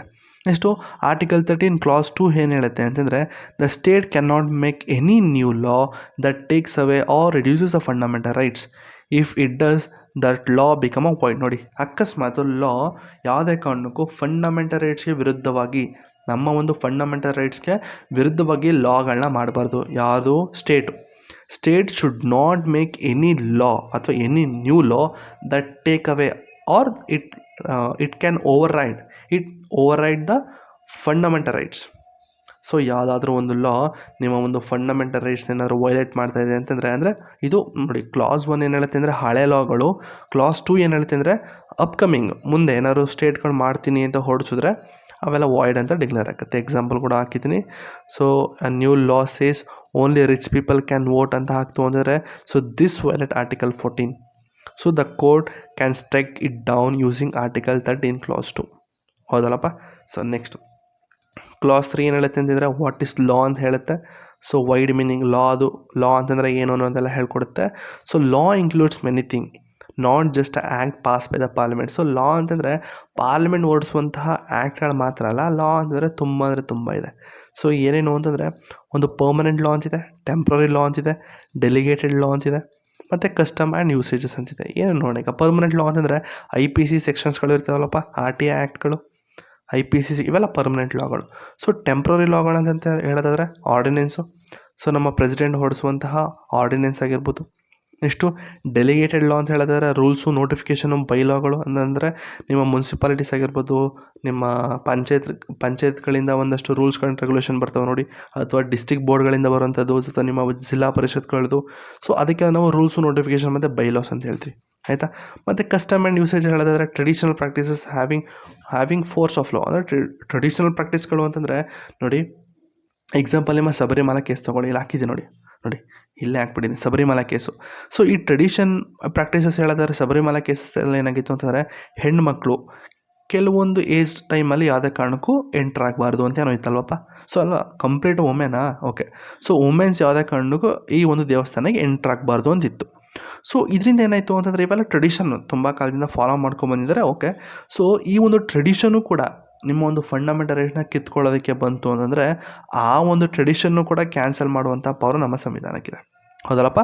ನೋಡಿ, if this custom violate the fundamental right, ನೋಡಿ ಈ ಒಂದು ಕಸ್ಟಮ್ಸ್ಗಳು ಕೂಡ ನಿಮ್ಮ ಒಂದು ಫಂಡಮೆಂಟಲ್ ರೈಟ್ಸ್ನ ವೈಲೇಟ್ ಮಾಡ್ತು ಅಂದರೆ it can also be stuck down like Sabarimala case. ಹೌದಲ್ಲ? ಓಕೆ. ನೆಕ್ಸ್ಟು ಇದು ಫಂಡಮೆಂಟಲ್ ರೈಟ್ಸ್, ಶಬರಿಮಲ ಕೇಸ್ ಅರ್ಥ ಆಗಿರ್ಬೋದು ನಿಮಗೆ ಇದು. ನೆಕ್ಸ್ಟು ಕ್ಲಾಸ್ 4 ಇದೆ. ಏನು ಅಂತಂದರೆ constitutional amendments not included. So ಏನಿದು ಅಂತಂದರೆ constitutional amendments made under article 368 are not considered a law under article 30. ನೋಡಿ, ನೀವು ತಿದ್ದುಪಡಿ ಮಾಡುವಂತಹ ಯಾವುದೇ ಒಂದು ತಿದ್ದುಪಡಿ ಕೂಡ ಇದನ್ನು ಲಾ ಅಂತ ಹೇಳೋದಕ್ಕಾಗಲ್ಲ, ಅದಕ್ಕೆ ನಾವು ತಿದ್ದುಪಡಿ ಅಂತಲೇ ಹೇಳೋದು. ಹೌದಲ್ಲಪ್ಪ? So but wait there is a twist ಅಂತ ಏನು ಹಾಕಿದ್ದೇನೆ ಇಲ್ಲಿ. So because article 13 uses the word law and it does not mention the constitutional amendments. So in early cases, the Supreme Court said that amendments are not an ordinary law. So they have made using a special process under Article 368. So Article 13 does not apply them. So Shankari Prasad case ಮತ್ತು ಸಜ್ಜನ್ ಸಿಂಗ್ ಬಿಡಿ, ಈ case ಸ್ಟಡಿಗಳು ಬಿಡಿ. ಈಗ ಯಾಕೆ ಇದನ್ನು ತಿದ್ದುಪಡಿನ ಲಾ ಅಂತ ಕರೆಯೋದಿಲ್ಲ? ನೋಡಿ, ಒಂದು ಲಾ ಮಾಡಬೇಕು ಅಂತಂದರೆ ಸೊ ನಾರ್ಮಲಾಗಿ ನಿಮ್ಮ ಪಾರ್ಲಿಮೆಂಟ್ ಅಂತೀನಿ, ನಿಮ್ಮ ಲೋಕಲ್ ಅಥಾರಿಟಿ ಕೂಡ ಈಸಿಯಾಗಿ ಮಾಡಿಬಿಡ್ಬೋದು. ಹೌದಲ್ಲಪ್ಪ? ಓಕೆ. ಸೊ ಈಗ ಒಂದು ತಿದ್ದುಪಡಿ ಅಂತಂದಾಗ ಒಂದು ಸ್ಪೆಷಲ್ ಪ್ರೊಸೀಜರ್ ಆಗುತ್ತಲ್ಲಪ್ಪ. ಸೊ ಅದಕ್ಕೆ ಒಂದು ತಿದ್ದುಪಡಿ ಆಗಬೇಕು ಅಂದರೆ ಒಂದು ವೋಟಿಂಗ್ಸ್ ಇರುತ್ತೆ, ಇಷ್ಟೇ ವೋಟಿಂಗ್ ಇರಬೇಕು, ಅಷ್ಟೇ ಒಂದಷ್ಟು ಇದಾಗಬೇಕು, ಅದು ಇದು ಅಂತಾರೆ ರಾಜ್ಯಸಭೆಯಿಂದ ಲೋಕಸಭೆಗೆ ಹೋಗಬೇಕು, ಸೊ ಅಲ್ಲಿಂದ ಪ್ರೆಸಿಡೆಂಟ್ಗೆ ಹೋಗಬೇಕು. ಸೊ ಒಂದು ತಿದ್ದುಪಡಿ ಅಂತಂದರೆ ಅದೊಂಥರ ಸ್ಪೆಷಲ್ ಪ್ರೊಸೀಜರು, ಆಯಿತಾ. ಸೊ ಹಾಗಾಗಿ ಈ ಸ್ಪೆಷಲ್ ಪ್ರೊಸೀಜರ್ನ ನಾವು ಲಾ ಅಂತ ಕನ್ಸಿಡರ್ ಮಾಡಲ್ಲ. ಸೊ ಲಾ ಅಂತಂದರೆ ಏನು, ಸಿಂಪಲಾಗಿ ನೀವು ಲೈಕ್ ಎಕ್ಸಾಂಪಲ್ ನಿಮ್ಮ ಮುನ್ಸಿಪಾಲಿಟೀಸ್ ಆಗಿರ್ಬೋದು, ಡಿಸ್ಟ್ರಿಕ್ಟ್ ಬೋರ್ಡ್ಸ್ ಆಗಿರ್ಬೋದು, ಜಿಲ್ಲಾ ಪರಿಷತ್ ಆಗಿರ್ಬೋದು, ಇದು ಕೂಡ ಲಾನ ಹೊಡಿಸ್ಬೋದು, ಆಯಿತಾ. ಪಾರ್ಲಿಮೆಂಟ್ ಕೂಡ ಲಾನ ಹೊಡಿಸ್ಬೋದು. ಬಟ್ ತಿದ್ದುಪಡಿ ಅಂತಿದೆಯಲ್ಲ, ಆ ತಿದ್ದುಪಡಿ ನಾರ್ಮಲಾಗಿ ಅಮೆಂಡ್ಮೆಂಟ್ ಆಗುತ್ತಲ್ಲ ಸೆಂಟ್ರಲ್ಲಿ, ಸೊ ಆ ತಿದ್ದುಪಡಿ ತುಂಬ ಒಂದು ಪ್ರೀಷಿಯಸ್ಸು, ಆಯಿತಾ. ಯಾಕೆಂದರೆ ಅದು ಒಂದು ಸ್ಪೆಷಲ್ ಪ್ರೊಸೀಜರಿಂದ ಆಗುತ್ತೆ ಆ ತಿದ್ದುಪಡಿ. ಹಾಗಾಗಿ ಅಮೆಂಡ್ಮೆಂಟ್ಸ್ಗಳನ್ನು ಲಾ ಅಂತ ಕನ್ಸಿಡರ್ ಮಾಡಲ್ಲ, ಗೊತ್ತಿಲ್ಲ, ಆಯಿತಾ. ಇದು ಶಂಕರಿ ಪ್ರಸಾದ್ ಕೇಸೆಲ್ಲ ಮುಂದೆ ಬರುತ್ತೆ, ಬಿಡಿ ತಲೆ ಕೆಡ್ಸ್ಕೊಬೇಡಿ. ಸಪ್ರೇಟಾಗಿ ನಾನು ಶಂಕರಿ ಪ್ರಸಾದ್ ಕೇಸಿಂದ ಹಿಡಿದು ನಿಮ್ಮ ಗೋಲಕ್ನಾಯ್ತು, ಚಂಪಕಂ ದೊರೆರಾಜನ್ ಕೇಸ್ ಆಗಿರ್ಬೋದು, ಮಿನರ್ವಾ ಮಿಲ್ಸ್ ಕೇಸು ಎಲ್ಲ ಬರುತ್ತೆ ಗುರು. ಸಿಂಗಲ್ ವೀಡಿಯೋ ಮಾಡಿ ಹಾಕ್ತೀನಿ, ಅಲ್ಲೆಲ್ಲ ಲಿಂಕ್ ಮಾಡ್ಕೊಳ್ಳಿ ಅಷ್ಟೇ. ಯಾಕಂದರೆ ಪ್ರತಿಯೊಂದು ವೀಡಿಯೋದ ನಾನು ಕೇಸ್ ಸ್ಟಡಿಗಳು ಹಾಕ್ಬಿಟ್ರೆ ವೀಡಿಯೋ ಲೆಂತ್ ತುಂಬ ಜಾಸ್ತಿ ಆಗುತ್ತೆ, ಆಯಿತಾ. ಸೊ ನಮ್ಗೇನು ಬೇಕು ಅಂತಂದರೆ ಆ ಶಂಕರಿ ಪ್ರಸಾದ್ ಕೇಸಲ್ಲಿ ಏನು ಜಡ್ಜ್ಮೆಂಟ್ ಕೊಟ್ಟಿದ್ರು ಅನ್ನೋದು ನಮ್ಗೆ ಬೇಕು ಅಷ್ಟೇ, ಏನು ಬೇಡ. ಸೊ ಇನ್ ಶಾರ್ಟ್ ಹೇಳೋದಾದರೆ ಅಮೆಂಡ್ಮೆಂಟ್ಸು ಅನ್ನೋದು ಅಂದರೆ ತಿದ್ದುಪಡಿ ಅನ್ನೋದು ಒಂದು special changes in the constitution, ಒಂದು ಸ್ಪೆಷಲ್ ಪ್ರೊಸೀಜರಿಂದ ಆಗಿದೆ. ಆದರೆ ಲಾ ಅಂತ ಏನಿದೆಯಲ್ಲ, ಇದು ಆರ್ಡಿನರಿ ಆ್ಯಕ್ಟ್ಸು ಮತ್ತು ರೂಲ್ಸ್ ಆಗಿದೆ. ತುಂಬ ಈಸಿ ಇದು ಲಾ ಅಂತ ಮಾಡೋದು. ಹಾಗಾಗಿ so that's why article 13 didn't include amendments. Okay, next important case ಹೇಳಿದ್ರೆ ನಿಮ್ಮ Kesavananda Bharati case versus state of Kerala. So ನೋಡ್ಬೋದು ಲಾಸ್ಟ್ 2-3 ಕ್ಲಾಸಿಂದನೂ ಕೂಡ ಈ ಒಂದು ಕೇಶವಾನಂದ ಭಾರತಿ ಕೇಸ್ ಬರ್ತಾನೆ ಇದೆ. ಯಾಕಂದರೆ ಕೇಶವಾನಂದ ಭಾರತಿ ಕೇಸ್ ಅನ್ನೋದು ತುಂಬ ಚಿಕ್ಕ ಕೇಸ್ ಅಲ್ಲ, ತುಂಬ ಬೇರೆ ಬೇರೆ ಒಂದು ಡೈರೆಕ್ಷನ್ಗಳಲ್ಲಿ ಆ ಒಂದು ಜಡ್ಜ್ಮೆಂಟ್ನಾಗ ಕೊಟ್ಟಿದ್ದಾರೆ. ಸೊ ಡಿಸ್ಕಸ್ ಮಾಡೋಣ, ತಲೆ ಕೆಡಿಸ್ಕೊಬೇಡಿ. ಸೊ ಅಲ್ಲಿ ಏನಾಗಿತ್ತು ಅಂದರೆ parliament passed a law that took away some fundamental rights. ಅವ್ರದ್ದು ಒಂದು ರೈಟ್ ಟು ಪ್ರಾಪರ್ಟಿ ಏನೋ ಇದಾಗಿತ್ತು. ಸೊ ಪ್ರಾಪರ್ಟಿಯಲ್ಲಿ ಒಂದು ಕೇಸ್ ಆಗಿತ್ತು, ಅದರ ಬಗ್ಗೆ ಹೇಳ್ತಾರೆ ಅದಿಲ್ಲಿ, ಆಯಿತಾ. ಸೊ parliament passed a law that took away some fundamental rights. So the case challenge this and ask, can parliament amend the fundamental rights? So Kesavananda Bharati ಕೇಸಲ್ಲಿ ಏನೋಡಪ್ಪ, ಅವರ ಒಂದು ಫಂಡಮೆಂಟಲ್ ರೈಟ್ನ ಕಸಿದುಕೊಂಡಿದ್ರು. ಹಾಗಾಗಿ ಅಂದರೆ ಕಸಿದುಕೊಳ್ಳುವಂತಹ ಕೆಲವೊಂದು ತಿದ್ದುಪಡಿಗಳನ್ನ ಮಾಡಿದರು, ಆಯಿತಾ. ಸೊ ಅವಾಗೇನು ಮಾಡಿದ್ರು ಅಂತಂದರೆ ಕೇಸ್ ಚಾಲೆಂಜ್ ಆಯಿತು. ಏನು ಅಂತಂದರೆ ಪಾರ್ಲಿಮೆಂಟು ಈ ಒಂದು ಫಂಡಮೆಂಟಲ್ ರೈಟ್ಸ್ನ ತಿದ್ದುಪಡಿ ಮಾಡಬಹುದಾ ಅಂತ ಕೇಳಿದಾಗ ಸೊ ಜಡ್ಜ್ಮೆಂಟ್ ಬಂತು, ಹೌದು ಮಾಡಬಹುದು, ಆದರೆ it can not destroy the basic structure of the constitution ಅಂತ ಹೇಳ್ತು. ಡಿಸ್ಕಸ್ ಮಾಡಿದ್ವಿ. So even though article 13 does not directly include amendment, the supreme court added the limit if an amendment violate the basic structure it can B stuck down ಅಂತ ಹೇಳ್ತು. So ಇದರಿಂದ ನಾವು basic structure doctrine ಅನ್ನೋದು ಗೊತ್ತಾಯಿತು. So what is meant by the law in article 13? So law ಅಂತಂದರೆ ಏನು ನಾನು ಹೇಳಿದ್ದೀನಿ ಈಗ. ಸೊ ಪರ್ಮನೆಂಟ್ ಲಾ ಅಂತಂದರೆ IPC RTI ಆ್ಯಕ್ಟು, ಟೆಂಪ್ರರಿ ಲಾ ಅಂತಂದರೆ ಹೇಳಿದೆ ಕಾನ್ಸ್ಟಿಟ್ಯೂಷನಲ್ ಅಮೆಂಡ್ಮೆಂಟ್ಸು ಲೈಕ್ 42 ತಿದ್ದುಪಡಿ ಇದೆಯಲ್ಲ, ಇದನ್ನು ನಾವು ಆರ್ಟಿಕಲ್ 13 ಅಂಡರ್ಲಿ ನಾವು ಲಾ ಅಂತ ಕರೆಯಲ್ಲ. ಯಾಕೆಂತಂದರೆ ತಿದ್ದುಪಡಿ ಅನ್ನೋದು ಒಂದು ಪ್ರೀಷಿಯಸ್ ಅಂತ ಹೇಳ್ಬೋದು. ಯಾಕಂದರೆ ಅದಕ್ಕೆ ಒಂದು ತಿದ್ದುಪಡಿ ಆಗಬೇಕು ಅಂದರೆ ಒಂದು ಸ್ಪೆಷಲ್ ಪ್ರೊಸೀಜರ್ ಇರ್ತದೆ. ಸೊ ಹಾಗಾಗಿ ಎಕ್ಸಾಂಪಲ್ ಟು ಅಂಡರ್ಸ್ಟ್ಯಾಂಡ್ ಬೆಟರ್ ಅಂತ ಹೇಳಬಿಟ್ಟು ಒಂದು ಎಕ್ಸಾಂಪಲ್ ಹಾಕಿದ್ದೀನಿ. ಸೊ ನೋಡ್ಕೊಳ್ಳಿ, ನಮಗೆ ಬೇಡ ಸದ್ಯಕ್ಕೆ. ಈಗ next doctrine of severability. So very important ಅಂತ. ಸೊ ಏನು ಇದು ನೋಡೋಣ ಬನ್ನಿ. So if a part of a law violate the fundamental rights only that part become a void, not a whole law. ನೋಡಿ, ಒಂದು ಬ್ಯಾಸ್ಕೆಟ್ ಆಫ್ ಟೊಮ್ಯಾಟೋಸ್ ಇರುತ್ತೆ ಅಂತ ತಿಳ್ಕೊಳ್ಳಿ, ಆಯಿತಾ.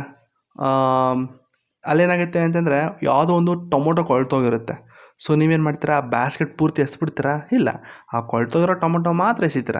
ಸೊ ಅದಕ್ಕೆ ನಾವೇನಂತೀವಿ ಅಂದರೆ ಡಾಕ್ಟ್ರಿನ್ ಆಫ್ ಸಿವಿಯರಬಿಲಿಟಿ ಅಂತಂದರೆ ಯಾವ ಒಂದು ಲಾ ಅಲ್ಲಿ ಕೆಲವೊಂದು ಪಾರ್ಟ್ಗಳು ಫಂಡಮೆಂಟಲ್ ರೈಟ್ಸ್ಗೆ ಏನಾದರೂ ವೈಲೇಟ್ ಮಾಡ್ತಾಯಿದ್ರೆ ಆ ಪಾರ್ಟ್ನ ಮಾತ್ರ ನಾವು ಕಿತ್ತೆಸಿತೀವಿ ಹೊರತು ಕಂಪ್ಲೀಟ್ ಅಂದರೆ ಹೋಲ್ ಲಾಗಳನ್ನ ನಾವು ಎಸೆಯೋದಿಲ್ಲ. ಗೊತ್ತಿಲ್ಲ ನೋಡೋಣ, ಅದೇ ಇರೋದು doctrine of severability. If a part of a law violates the fundamental rights, only that part becomes void, not the whole law. Example, a law has 5 sections. ಹೌದಲ್ಲಪ್ಪ, section 3 ವಿರುದ್ಧ ಆರ್ಟಿಕಲ್ 21 ಅಂತಂದರೆ court can remove the section 3 and keep the rest if possible, ಆಯಿತಾ. ಇದು ಎಲ್ಲಿಂದ ಗೊತ್ತಾಯಿತು ಅಂದರೆ case RMDC versus state of Bombay.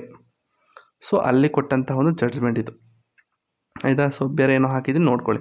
So ತುಂಬ ಕೇಸ್ಗಳಿದೆ, important ಕೇಸ್ಗಳು ಹೇಳೋದಾದ್ರೆ Keshavan Madhavan Menon versus state of Bombay ಅಂತ ಒಂದು ಕೇಸ್ ಬಂತು. ಅದೇನು ಹೇಳುತ್ತೆ ಅಂತಂದರೆ old law does not Vanish fully, it becomes inactive for a part that violates the fundamental rights. ನೋಡಿ, ಹಳೆ ಲಾಗಳಿರ್ತದೆ ನೋಡಿ, ಹಳೆಯ ಲಾಗಳು ನಾನು ಹೇಳಿದೆ, ಅಕಸ್ಮಾತ್ ಬ್ರಿಟಿಷ್ ಲಾಗಳು ಫಂಡಮೆಂಟಲ್ ರೈಟ್ಸ್ ನಾವು ವೈಲೇಟ್ ಮಾಡ್ತು ಅಂತಿದ್ದಾರೆ, ಅದನ್ನು ನಾವು ವಾಯ್ಡ್ ಅಂತ ಡಿಕ್ಲೇರ್ ಮಾಡ್ತೀವಿ ಅಂತ ಹೇಳಿದೆ ಅಲ್ವಾ. ಸೊ ಅಲ್ಲಿ ಅದನ್ನು ಕಂಪ್ಲೀಟಾಗಿ ವಾಯ್ಡ್ ಅಂತಂದರೆ ಕಂಪ್ಲೀಟ್ಲಿ ಇದು ವ್ಯಾನಿಷ್ ಆಗಲ್ಲ, ಕಂಪ್ಲೀಟ್ಲಿ ಇದು ಡಿಲೀಟ್ ಆಗಲ್ಲ, ಅದೊಂಥರ ಸ್ಲೀಪ್ ಮೋಡ್ಗೆ ಹಾಕ್ತಾರೆ. ನೋಡಪ್ಪ ಸದ್ಯಕ್ಕೆ ನೀನು ಮಲ್ಕೋ, ಬೇಕು ಅಂದರೆ ನೀನು ಎದುರಿಸ್ತೀನಿ ಅಂತ ಹೇಳಿ ಅದನ್ನು ಮಲಗಿಸ್ಬಿಡ್ತಾರೆ ಆ ಲಾಗಳನ್ನ. ಸೊ ಅದಕ್ಕೆ ನಾವು ಏನಂತೀವಿ ಅಂತಂದರೆ ಡಾಕ್ಟ್ರಿನ್ ಆಫ್ ಎಕ್ಲಿಪ್ಸ್ ಅಂತ ಹೇಳ್ತೀವಿ. ಅಂತಂದರೆ ಯಾವುದಾದ್ರೂ ಹಳೆಯ ಲಾಗಳಿರ್ತಾವಲ್ಲ, ಹಳೆಯ ಲಾಗಳು ಅಕಸ್ಮಾತ್ ಈಗ ನಮ್ಮ ಒಂದು ಫಂಡಮೆಂಟಲ್ ರೈಟ್ಸ್ಗೆ ಏನಾದ್ರು ವೈಲೇಟ್ ಆಗ್ತಾ ಇದೆ ಅಂತಂದಾಗ ಅದನ್ನು ಅವ್ರು ಏನು ಮಾಡ್ತಾರೆ, ಇನ್ಆ್ಯಕ್ಟಿವ್ ಮಾಡಿಬಿಡ್ತಾರೆ. ಆಯಿತಾ, ಅದಕ್ಕೆ ನಾವು ಎಕ್ಲಿಪ್ಸ್ ಅಂತೀವಿ. ಎಕ್ಲಿಪ್ಸ್ ಅಂದರೆ ಇನ್ಆ್ಯಕ್ಟಿವ್ ಗೊತ್ತಿರಲಿ. ಸೊ ಅದಕ್ಕೆ ನಾವು ಡಾಕ್ಟ್ರಿನ್ ಆಫ್ ಎಕ್ಲಿಪ್ಸ್ ಅಂತ ಕರಿತೀವಿ ಅದಕ್ಕೆ. ಇದು ನಿಮ್ಮ Kesavan Madhavan Menon versus state of ಬಾಂಬೆಲಿ ಗೊತ್ತಾಯಿತು. ಆಯಿತಾ. So next Indian young lawyers association versus state of Kerala, ಅದು ಸಬರಿಮಲಾ ಕೇಸ್ ಅಂತಲೇ ಹೇಳ್ಬೋದು. ಸೊ ಅಲ್ಲೇನಾಯಿತು ಅಂತಂದರೆ do custom fall under article 13 ಅಂತ ಬಂತು. ಆವಾಗ ಸುಪ್ರೀಂ ಕೋರ್ಟ್ ಏನು ಹೇಳ್ತು ಅಂದರೆ ಎಸ್, ನಿಮ್ಮ ಒಂದು ಕಸ್ಟಮ್ಸ್ ಆಗಿರ್ಬೋದು, ನಿಮ್ಮ ಟ್ರೆಡಿಷನ್ ಆಗಿರ್ಬೋದು, ಸೊ ಇವೆಲ್ಲ ಕೂಡ ಈ ಒಂದು ಆರ್ಟಿಕಲ್ 13 ಅಂಡಲ್ಲೇ ಬರುತ್ತೆ. So if the violate the fundamental rights they can B stuck down. ಬರೀ ಸಬರಿಮಲಾ ಕೇಸ್ ಅಂತಲ್ಲ ಕಣಪ್ಪ, ಈಗ ಟ್ರಿಪಲ್ ತಲಾಖ್ ಕೂಡ ಬಂತು ನೋಡಿ, ಅದು ಕೂಡ ರೀಸೆಂಟಾಗಿ ಬಂದ ಟ್ರಿಪಲ್ ತಲಾಖ್ ಆಗಿರ್ಬೋದು. ಬೇರೆ ಇನ್ಯಾವುದಿದೆ, ಅದು ಇನ್ಯಾವುದಿದೆಯಪ್ಪ, ಟ್ರಿಪಲ್ ತಲಾಖ್ ಬಿಟ್ರೆ ತಗೊಳ್ಳಿ, ಟ್ರಿಪಲ್ ತಲಾಖೇ ತಗೊಳ್ಳಿ. ವುಮೆನ್ಸ್ ರೈಟ್ಸ್ನಲ್ಲಿ ಮಿಸ್ಯೂಸ್ ಆಗ್ತಾಯಿತ್ತು. ಸೊ ಹಾಗಾಗಿ ಮಿಸ್ಯೂಸ್ ಅಂತಲ್ಲ, ಅದು ವೈಲೇಷನ್ ಆಫ್ ಫಂಡಮೆಂಟಲ್ ರೈಟ್ಸ್ ಅಂತಲೇ ಹೇಳ್ಬೋದು. ಆಯಿತಾ, ಟ್ರಿಪಲ್ ತಲಾಖು. ಸೊ ಇದು ರೀಸೆಂಟ್ ಕೇಸ್ ಹೇಳಿದ್ರೆ ಜಸ್ಟಿಸ್ ಚಂದ್ರಚೂಡ್ ಅವ್ರು ಕೊಟ್ಟಂತಹ ಒಂದು ಇದು ಸ್ಟೇಟ್ಮೆಂಟ್ ಏನು ಅಂತಂದರೆ, custom like women's not allowed, it violates under article 14, so article 13 apply ಆಗುತ್ತೆ. ನಿಮ್ಮೊಂದು ಟ್ರೆಡಿಷನ್ ಆಗಿರ್ಬೋದು, ನಿಮ್ಮ ಒಂದು ಕಸ್ಟಮ್ಸ್ ಆಗಿರ್ಬೋದು, ಹಳೆಯ ಕಾಲದಿಂದ ನಡ್ಕೊಂಬಂದಂತಹ ಟ್ರೆಡಿಷನ್ಸು, ಕಸ್ಟಮ್ಸ್ ಏನೇ ಆಗಿರ್ಬೋದು, ಇವೆಲ್ಲ ಒಬ್ಬ ಪರ್ಸನ್ದು ಫಂಡಮೆಂಟಲ್ ರೈಟ್ಸು ವೈಲೇಟ್ ಆಗ್ತಾಯಿದೆ ಅಂತಂದರೆ it can B stuck down. Example ನಿಮ್ಮ ಸಬರಿಮಲಾ ಕೇಸ್ ಅಂತಲೇ ಹೇಳ್ಬೋದು. ಚೆನ್ನಾಗಿದೆ ಅಲ್ವಾ ಇದು ಕೇಸ್ ಸ್ಟಡೀಸ್ಗಳು. ನೋಡಿ, ಇಷ್ಟೇ ಕೇಸ್ ಸ್ಟಡಿ ಓದಬೇಕಾಗಿರೋದು. Next Shankari Prasad versus union of India case. ಇದನ್ನು ಡೀಟೇಲ್ ಡಿಸ್ಕಸ್ ಮಾಡೋಣ, ಜಸ್ಟ್ ಏನು ಅಂತ ತಿಳ್ಕೊಳ್ಳೋಣ. ಆಯಿತಾ. So constitutional amendments are not law under article 13 clause 2 ಅಂತ ಹೇಳ್ತು. ಆಯಿತಾ. ಸೊ ಲೇಟರ್ ಸಜ್ಜನ್ ಸಿಂಗಲ್ಲೂ ಕೂಡ ಈ ಒಂದು ಸುಪ್ರೀಂ ಕೋರ್ಟು ಅದೇ ಹೇಳ್ತು. ಏನು ಅಂತಂದರೆ, ನೋಡಪ್ಪ, ತಿದ್ದುಪಡಿಗಳನ್ನ ನೀವೇನೆಲ್ಲ ತಿದ್ದುಪಡಿ ಮಾಡ್ತಾರಲ್ಲ, ಸ್ಪೆಷಲ್ ಪ್ರೊಸೀಜರಿಂದ ಅಥವಾ ಸಿಂಪಲ್ ಮೆಜಾರಿಟಿಯಿಂದ ಏನೆಲ್ಲ ಮಾಡ್ತಾರಲ್ಲ, ಅದನ್ನು ನಾವು ಲಾ ಅಂತ ಕನ್ಸಿಡರ್ ಮಾಡಲ್ಲ. ಯಾಕೆಂತಂದರೆ ತಿದ್ದುಪಡಿ ಅನ್ನೋದು ಒಂದು ಸ್ಪೆಷಲ್ ಪ್ರೊಸೀಜರ್ ಆಗಿ ಮಾಡಿದಂತಹ ಒಂದು ತಿದ್ದುಪಡಿ. ಹಾಗಾಗಿ ಅದನ್ನು ನಾವು ಲಾ ಅಂತ ಕನ್ಸಿಡರ್ ಮಾಡಲ್ಲ ಅಂತ ಹೇಳಿದ್ರು. ಆಯಿತಾ. ಸೊ ಇದನ್ನು ಕೇಸಂದ್ರ ಭಾರತಿ ಕೇಸಲ್ಲಿ ಮಾಡಿಫೈ ಮಾಡಿ ಬೇಸಿಕ್ ಸ್ಟ್ರಕ್ಚರ್ ಡಾಕ್ಟ್ರಿನ್ ಅನ್ನೋದು ಇಂಟ್ರೊಡ್ಯೂಸ್ ಆಗುತ್ತೆ. ಆಯಿತಾ. ಸೊ ರಿಲೇಟೆಡ್ ಡಾಕ್ಟ್ರಿನ್ಗಳು ಹೇಳೋದಾದರೆ ಇದು ತುಂಬ ಈಸಿಯಾಗಿ ಹಾಕಿದ್ದೀನಿ. ಡಾಕ್ಟ್ರಿನ್ ಆಫ್ ಸಿವಿಯರಬಿಲಿಟಿ ಅಂದರೆ ಏನು ಗೊತ್ತಾಯ್ತಲ್ವ. ಅಕಸ್ಮಾತ್ ಯಾರು ಒಂದು ಪಾರ್ಟು ಫಂಡಮೆಂಟಲ್ ರೈಟ್ಸ್ನ ವೈಲೇಟ್ ಮಾಡ್ತು ಅಂದರೆ ಆ ಪಾರ್ಟ್ನ ಸ್ಟಕ್ ಡೌನ್ ಮಾಡ್ತಾರೆ, ಇನ್ನು ಮಿಕ್ಕಿದ ಲಾನ ಹಾಗೆ ಇಡ್ತಾರೆ. ಇದು RMDC ವರ್ಸಸ್ ಸ್ಟೇಟ್ ಆಫ್ ಬಾಂಬೆಲಿ ಬಂದಂತಹ ಒಂದು ಇದು. ಆಯಿತಾ. ನೋಡಿ, law split into valid and invalid parts ಅಂತಿದೆ. ಸೊ ವ್ಯಾಲಿಡ್ ಪಾರ್ಟು ಸರ್ವೈವ್ ಆಗುತ್ತೆ, ಇನ್ವ್ಯಾಲಿಡ್ ಪಾರ್ಟ್ಸ್ ಏನು ಇರುತ್ತಲ್ಲ, ಇನ್ವ್ಯಾಲಿಡ್ ಪಾರ್ಟ್ಸ್ ಅಂತಂದರೆ ಫಂಡಮೆಂಟಲ್ ರೈಟ್ಸ್ಗೆ ಅಫೆಕ್ಟ್ ಮಾಡುತ್ತಲ್ಲ, ಅದಕ್ಕೆಲ್ಲ ನಾವು ಇನ್ವ್ಯಾಲಿಡ್ ಪಾರ್ಟ್ಸ್ ಅಂತ ಹೇಳ್ತೀವಿ. ಆ ಪಾರ್ಟ್ಗಳನ್ನ ಸ್ಟಕ್ ಡೌನ್ ಮಾಡ್ತಾರೆ. ಸೊ ಡಾಕ್ಟ್ರಿನ್ ಆಫ್ ಎಕ್ಲಿಪ್ಸ್ ಅಂತಿದೆ ಇಲ್ಲಿ. ಸೊ ಡಾಕ್ಟ್ರಿನ್ ಆಫ್ ಎಕ್ಲಿಪ್ಸ್ ಅಂತಂದರೆ ಯಾವುದಾದ್ರೂ ಒಂದು ಹಳೆಯ ಲಾಗಳಿರ್ತದಲ್ಲ, ಸೊ ಅಂದರೆ 1950 ಜನವರಿ 26ಗಿಂತ ಮುಂಚೆ ಇದ್ದಂಥ ಕೆಲವೊಂದು ಲಾಗಳು ಫಂಡಮೆಂಟಲ್ ರೈಟ್ಸ್ಗೆ ಏನಾದ್ರು ವೈಲೇಟ್ ಮಾಡ್ತಾಯಿತ್ತು ಅಂತಂದರೆ ಅದನ್ನು ಕಂಪ್ಲೀಟಾಗಿ ಡಿಲೀಟ್ ಮಾಡೋಲ್ಲ, ಅದನ್ನು ಜಸ್ಟ್ ಸ್ಲೀಪ್ ಮೋಡ್ಗೆ ಹಾಕ್ಬಿಡ್ತಾರೆ. ನೋಡಪ್ಪ, ಸದ್ಯಕ್ಕೆ ಮಲ್ಕೋ, ನೀನು ಭಾರಿ ಎಗರಾಡ್ತಾ ಇದೆಯಾ, ನೀನು ಬೇಕು ಅಂದಾಗ ನಾನು ಎದುರಿಸ್ತೀನಿ, ಅಂದರೆ ಬೇಕು ಅಂದಾಗ ನಿನ್ನ ನಾನು ಯೂಸ್ ಮಾಡ್ಕೊಳ್ತೀನಿ ಅಂತ ಹೇಳಿ ಅದನ್ನು ಎಕ್ಲಿಪ್ಸ್ ಮಾಡ್ತಾರೆ. ಇಟ್ ಮೀನ್ಸ್ ಅಂದರೆ ಅದನ್ನು ಲೈಕ್ ಸ್ಲೀಪ್ ಮೋಡ್ಗೆ ಹಾಕ್ತಾರೆ. So if the fundamental rights is change later the law can be used again. ನೋಡಿ, ಮುಂದಿನ ದಿನಗಳಲ್ಲಿ ಕೆಲವೊಂದು ಫಂಡಮೆಂಟಲ್ ರೈಟ್ಸ್ಗಳನ್ನ ಚೇಂಜ್ ಮಾಡ್ತು ಅಂತಂದರೆ ಹಳೆಯ ಲಾಗಳನ್ನ ಇಂಟ್ರೊಡ್ಯೂಸ್ ಮಾಡ್ಬೋದು. ಇದು ನಿಮ್ಮ Bhikaji versus state of MP ಬಂದಂತಹ ಒಂದು ಇದು. ಆಯಿತಾ. ನೆಕ್ಸ್ಟ್ ಡಾಕ್ಟ್ರಿನ್ ಆಫ್ ವೈವರ್ ಅಂತಿದೆ. A person can not waive or give up their fundamental rights. ಯಾವುದೇ ಕಾರಣಕ್ಕೂ ಒಬ್ಬ ಪರ್ಸನ್ ತನ್ನ ಫಂಡಮೆಂಟಲ್ ರೈಟ್ಸ್ನ ಗಿವ್ ಅಪ್ ಮಾಡಬಾರ್ದು. ಇದು ಮುತ್ತಯ್ಯ ವರ್ಸಸ್ CIT 1957. ಅಂದರೆ fundamental rights are not just a personal but for a public good. It can not be surrender voluntarily. ಯಾವುದೇ ಕಾರಣಕ್ಕೂ ನಿಮ್ಮ ಒಂದು ಫಂಡಮೆಂಟಲ್ ರೈಟ್ಸ್ಗಳನ್ನ ತ್ಯಾಗ ಅಥವಾ ಬೇರೆಯವ್ರಿಗೋಸ್ಕರ ಕೊಟ್ಬಿಡೋದಲ್ಲ. ಎಕ್ಸಾಂಪಲ್ ಈಗ ಏನು ಕೊಡ್ಬೋದು ಎಕ್ಸಾಂಪಲ್ಲು, ಈಗ ಏನಂತ ಹೇಳಪ್ಪ ಇದು ಎಕ್ಸಾಂಪಲ್, ಇದು ಬಿಡಿ, ನಾನು ಗೊತ್ತು ಅಂದಾಗ ಹೇಳ್ತೀನಿ. ಈಗ ಸ್ವಲ್ಪ ತಲೆ ಓಡ್ತಾಯಿಲ್ಲ ಈಗ. ಇದು next doctrine of basic structure ಇದೆ. So some part of the constitution ಅಂತ ಇದೆಯಲ್ಲ, ಅದನ್ನು it can not be changed even by the amendments ಅಂದಿದೆ. ಎಕ್ಸಾಂಪಲ್ ನಿಮ್ಮ ಫಂಡಮೆಂಟಲ್ ರೈಟ್ಸು ಮತ್ತು ಡೆಮೋಕ್ರಸಿ ಸೆಕ್ಯುಲರಿಸಮ್ ಅಂತಿತ್ತು. ಬಟ್ ಕೇಶವಾನಂದ ಭಾರತಿ ಕೇಸ್ ಅಂತ ಏನು ಬಂತಲ್ಲ, ಸೊ ಅವಾಗ ಅದು ಚೇಂಜ್ ಮಾಡ್ತು. ಏನು ಅಂತಂದರೆ ನೋಡಪ್ಪ, ಇದನ್ನೆಲ್ಲ ಕೂಡ ಚೇಂಜ್ ಮಾಡ್ಬೋದು. ಎಕ್ಸಾಂಪಲ್ ನಿಮ್ಮ ಫಂಡಮೆಂಟಲ್ ರೈಟ್ಸ್ ಕೂಡ ಅಮೆಂಡ್ಮೆಂಟ್ ಮಾಡ್ಬೋದು, but you should not affect the basic structure doctrine ಅಂತ ಗೊತ್ತಾಯಿತು. ಆಯಿತಾ. Next doctrine of prospective over ruling ಇದೆ. A new judgment applies only in the future, not on the past cases. ನೋಡಿ, ಈಗ ಬರುವಂತಹ ಹೊಸ ಜಡ್ಜ್ಮೆಂಟು ಹಳೆಯ ಕೇಸ್ಗಳಿಗೆ ಇದು ಇನ್ಕ್ಲೂಡ್ ಆಗಿರಲ್ಲ. ಅದಕ್ಕೆ ನಾವು doctrine of prospective over ruling ಅಂತ ಹೇಳ್ತೀವಿ. ಎಕ್ಸಾಂಪಲ್ ನಿಮ್ಮ ಗೋಲಕ್ನಾಥ್ ವರ್ಸಸ್ ಸ್ಟೇಟ್ ಆಫ್ ಪಂಜಾಬಲ್ಲಿ ಬಂದಂತಹ ಒಂದು ಜಡ್ಜ್ಮೆಂಟ್ ಇದು. Parliament can not amend the fundamental rights ಅಂತ ಬಂತು. ಆದರೆ ಅದೇ ಕೇಶವಾನಂದ ಭಾರತಿ ಕೇಸಲ್ಲಿ ಏನಾಯಿತು, you can amend the fundamental rights but it should not affect the basic structure doctrine ಅಂತ ಗೊತ್ತಾಯಿತು. ಹೌದಲ್ಲಪ್ಪ. ಅಂದರೆ ಹೊಸ ಜಡ್ಜ್ಮೆಂಟಲ್ಲಿ, ಹೊಸ ಕೇಸಲ್ಲಿ ಬರುವಂತಹ ಜಡ್ಜ್ಮೆಂಟ್ಗಳು it is apply only in the future, ಅಂದರೆ ಅಪ್ಕಮಿಂಗ್ ಮಾತ್ರ ಅಪ್ಲೈ ಆಗುತ್ತೆ. ಈಗ ಹಳೆ ಕೇಸ್ಗಳನ್ನ ಅದು ಅಪ್ಲೈ ಆಗೋಲ್ಲ, ಅದೊಂದು ಗೊತ್ತಿರಲಿ. Next important supreme court cases ಲಿಸ್ಟಲ್ಲಿ ಹಾಕಿದ್ದೀನಿ, ನೋಡ್ಬೋದಿಲ್ಲಿ. ಕೇಶವಾನಂದ ಭಾರತಿ ಕೇಸ್ ಹೇಳಿದ್ರೆ ನಿಮ್ಮ ಬೇಸಿಕ್ ಸ್ಟ್ರಕ್ಚರ್ ಡಾಕ್ಟ್ರಿನ್ ಗೊತ್ತಾಯಿತು. Bikaji versus state of MP ಹೇಳಿದ್ರೆ ಡಾಕ್ಟ್ರಿನ್ ಆಫ್ ಎಕ್ಲಿಪ್ಸ್ ಅಂತ ಗೊತ್ತಾಯಿತು. RMDC ವರ್ಸಸ್ ಬಾಂಬೆಲಿ ಡಾಕ್ಟ್ರಿನ್ ಆಫ್ ಸಿವಿಯರಬಿಲಿಟಿ ಗೊತ್ತಾಯಿತು. ಮುತ್ತಯ್ಯ CIT ಅದರಲ್ಲಿ ನೋ ವಿವೇರ್ ಟು, ಅಂದರೆ ನಿಮ್ಮ ಒಂದು ಫಂಡಮೆಂಟಲ್ ರೈಟ್ಸ್ಗಳನ್ನ ತ್ಯಾಗ ಮಾಡಬಾರ್ದು. ಶಬರಿಮಲಾ ಕೇಸಲ್ಲಿ ಕಸ್ಟಮ್ಸು ಕೂಡ ನಿಮ್ಮ ಒಂದು ಫಂಡಮೆಂಟಲ್ ರೈಟ್ಸ್ ವೈಲೇಟ್ ಮಾಡ್ತು ಅಂದರೆ ಅದನ್ನು ಕೂಡ ಸ್ಟ್ರಕ್ ಡೌನ್ ಮಾಡ್ಬೋದು. ಗೋಲಕ್ನಾಥ್ ಕೇಸಲ್ಲಿ ಏನಾಯಿತು ಅಂದರೆ ಪ್ರಾಸ್ಪೆಕ್ಟಿವ್ ಓವರ್ ರೂಲಿಂಗ್ ಇಂಟ್ರೊಡ್ಯೂಸ್ ಮಾಡಿದ್ರು. Next Marbury versus Madison US ಅಲ್ಲಿ ಬಂದಂಥ ಇದರಲ್ಲಿ ಜುಡಿಷಿಯಲ್ ರಿವ್ಯೂ ಆರಿಜಿನ್ ಆಗ್ತು. ಹೌದಲ್ಲಪ್ಪ. ನೆಕ್ಸ್ಟು ಫೈನಲ್ ಸಮರಿ ಟೇಬಲ್ ಹಾಕಿದ್ದೀನಿ. 13 ಕ್ಲಾಸ್ 1 ಅಂತಂದರೆ ಅಕಸ್ಮಾತ್ ಯಾವುದೋ ಹಳೆ ಲಾ ಫಂಡಮೆಂಟಲ್ ರೈಟ್ಸ್ಗೆ ವೈಲೇಟ್ ಮಾಡ್ತಾಯಿತ್ತು ಅಂತಂದರೆ ಆ ಲಾಗಳನ್ನ ನಾವು ವಾಯ್ಡ್ ಅಂತ ಡಿಕ್ಲೇರ್ ಮಾಡ್ತೀವಿ. ಬಟ್ ವಾಯ್ಡ್ ಅಂತಂದರೆ ಕಂಪ್ಲೀಟ್ಲಿ ಡಿಲೀಟ್ ಅಲ್ಲ ಅಂತ ಹೇಳಿದೆ ನಾನು. ಆ ಲಾನು ಜಸ್ಟ್ ಸ್ಲೀಪ್ ಮಾಡೋದು, ಅದಕ್ಕೆ ನಾವು ಎಕ್ಲಿಪ್ಸ್ ಅಂತ ಹೇಳ್ತೀವಲ್ಲಪ್ಪ. ಡಾಕ್ಟ್ರಿನ್ ಆಫ್ ಎಕ್ಲಿಪ್ಸ್ ನೋಡಿದ್ವಿ ಅದನ್ನು. ನೆಕ್ಸ್ಟು ಆರ್ಟಿಕಲ್ 13 ಕ್ಲಾಸ್ 2 ಏನು ಹೇಳುತ್ತೆ ಅಂದರೆ government can't make new law violating fundamental rights. ನೋಡಿ, ಗೌರ್ಮೆಂಟ್ ಯಾವುದೇ ಕಾರಣಕ್ಕೂ ಹೊಸ ಲಾಗಳನ್ನ ಮಾಡೋ ಹಾಗಿಲ್ಲ which violate the fundamental rights. ಹೌದಲ್ಲಪ್ಪ. ಅಕಸ್ಮಾತ್ ಮಾಡ್ತು ಅಂದರೆ ಅದನ್ನು ಕೂಡ ಸ್ಟ್ರಕ್ ಡೌನ್ ಮಾಡ್ತಾರೆ. ನೆಕ್ಸ್ಟು ಆರ್ಟಿಕಲ್ 13 ಕ್ಲಾಸ್ 3 ಏನು ಹೇಳುತ್ತೆ ಅಂದರೆ law includes acts, rules, also custom. Sabarimala temple entry, so ವುಮೆನ್ಸ್ಗೆ ಎಂಟ್ರಿ ಇರಲಿಲ್ಲ, ಬಟ್ ಈಗ ಎಂಟ್ರಿ ಇದೆ ಅಲ್ವಾ. ಸೊ ನೆಕ್ಸ್ಟು ಆರ್ಟಿಕಲ್ 13 ಕ್ಲಾಸ್ 4 ಏನಂತು amendments under article 368 not included. ಹೌದಲ್ಲಪ್ಪ. ಅಮೆಂಡ್ಮೆಂಟ್ಗಳನ್ನ ಯಾವುದೇ ಕಾರಣಕ್ಕೂ ನಾವು ಲಾ ಅಂತ ಕನ್ಸಿಡರ್ ಮಾಡಲ್ಲ. ಯಾಕೆ ಅಂತಂದರೆ ಅಮೆಂಡ್ಮೆಂಟ್ಸ್ ಅನ್ನೋದು ಒಂದು ಸ್ಪೆಷಲ್ ಪ್ರೊಸೀಜರಿಂದ ಮಾಡಲ್ಪಟ್ಟಂತಹ ಒಂದು ಪ್ರೊಸೀಜರ್ ಅಂತ ಹೇಳ್ಬೋದು. ಹಾಗಾಗಿ ಅದಕ್ಕೆ ನಾವು ಲಾ ಅಂತ ಹೇಳೋದಕ್ಕಾಗಲ್ಲ. ಹೌದಲ್ಲಪ್ಪ. ಸೊ ಎಕ್ಸ್ಟ್ರಾ ಒಂದಷ್ಟು ಪಾಯಿಂಟ್ಸ್ಗಳು ಮತ್ತೆ ಹಾಕಿದ್ದೀನಿ ಇಲ್ಲಿ, ಸೊ ನೋಡ್ಬೋದು. ಹೇಳ್ತಾರೆ ಈಗ MCQಸು ಹೇಳಿ. So which of the following is not included under article 13 definition of law. Ordinance ಇದೆಯಾ? ಎಸ್ ಇದೆ. ರೂಲ್ಸ್ ಆ್ಯಂಡ್ ನೋಟಿಫಿಕೇಷನ್ ಇದೆ? ಎಸ್ ಇದೆ. ಕಸ್ಟಮ್ಸ್ ಇದೆಯಾ? ಶಬರಿಮಲಾ ಕೇಸಿಂದ ಗೊತ್ತಾಯಿತು. ನೆಕ್ಸ್ಟ್ ಅಮೆಂಡ್ಮೆಂಟ್ಸ್ ಇದೆಯಾ? ಅಮೆಂಡ್ಮೆಂಟ್ಸ್ ಇಲ್ಲ. ಅಮೆಂಡ್ಮೆಂಟ್ಸ್ ನಾವು ಆರ್ಟಿಕಲ್ 13 ಅಂಡರಲ್ಲಿ ಇಡೋದಿಲ್ಲ. So which case gives the doctrine of severability? RMDC. ಹೌದಲ್ಲಪ್ಪ. Okay. Next which of the following is not included in the term law under article 13? So ಅಮೆಂಡ್ಮೆಂಟ್ಸು ಮತ್ತೆ ಹಾಕಿದ್ದೇನೆ ಅಲ್ಲಿ ಬಿಡಿ. ಬೇಸಿಕ್ ಸ್ಟ್ರಕ್ಚರ್ ಡಾಕ್ಟ್ರಿನ್ ಎಲ್ಲಿಂದ ಗೊತ್ತಾಯಿತು? ಕೇಶವಾನಂದ ಭಾರತಿ ಕೇಸಲ್ಲಿ. ಆಯಿತಾ. ಸೊ ಮೇನ್ಸ್ ಆನ್ಸರ್ ಪಾಯಿಂಟಲ್ಲಿ ಏನೋ ಒಂದು ಹಾಕಿದ್ದೀನಿ ಇಲ್ಲಿ. Article 13 empowers the court to strike down any law, rule, ordinance or custom that violates the fundamental rights. It reflect the doctrine of judicial review, basic feature of the constitution and is the foundation for the constitutional supremacy in India. So ಈ line ಇಷ್ಟ ಆಯಿತು ಅಂದರೆ ಈ ಲೈನ್ನ ನಿಮ್ಮ ಆನ್ಸರ್ಗಳಲ್ಲಿ mention ಮಾಡಿ. So ಇಷ್ಟು ಬಂದು ನಿಮ್ಮ ಆರ್ಟಿಕಲ್ 12 ಮತ್ತು ಆರ್ಟಿಕಲ್ 13 ಆಗಿತ್ತು. ಇಷ್ಟು ಡೀಟೇಲ್ ಬೇಕಾ ಅಂತಂದರೆ ಹೌದು ಸರ್ ಬೇಕು. ಯಾಕಂದರೆ ಮೇನ್ಸಲ್ಲಿ ಯಾವ ಥರನಾದರೂ ಕೇಳ್ಬೋದು. ಆಯಿತಾ. ಮತ್ತು ನಿಮ್ಮ ಲಕ್ಷ್ಮೀಕಾಂತಲ್ಲೂ ಕೂಡ ಅಷ್ಟು ಡೀಟೇಲಾಗಿಲ್ಲ, ಸರಿನಾ. ಹಾಗಾಗಿ ನಾನು ತುಂಬ ಡೀಟೇಲಾಗಿ ಮಾಡಿದೆ ಅನ್ಕೋತೀನಿ. ಆರ್ಟಿಕಲ್ 13 ಕ್ಲಾಸ್ 1 ಕ್ಲಾಸ್ 2 ಇಲ್ಲಿದೆ ಅನ್ಕೋತೀನಿ. ಇಲ್ಲಿ ಕೇಶವಾನಂದ ಭಾರತಿ ಕೇಸು ಕೂಡ ಇಲ್ಲಿ ಮೆನ್ಷನ್ ಆಗಿದೆ, ನೋಡ್ಬೋದು ಇಲ್ಲಿ. ಸೊ ನಿಮ್ಗೆ ಇದು ಅರ್ಥ ಆಗಲಿಲ್ಲ ಅಂತಂದರೆ ನನ್ನ ಒಂದು ಕ್ಲಾಸ್ಗಳು ಹಾಕಿದ್ದೀನಲ್ಲ, ಆ ಕ್ಲಾಸ್ಗಳನ್ನ ಜಸ್ಟ್ ಸಮರೈಸ್ ಮಾಡಿ ನೀವು ಮೆನ್ಷನ್ ಮಾಡ್ಕೊಳ್ಳಿ. ಆಯಿತಾ. ಏನಾದರೂ ಹೇಳಬೇಕಾ ಇಲ್ಲಿ?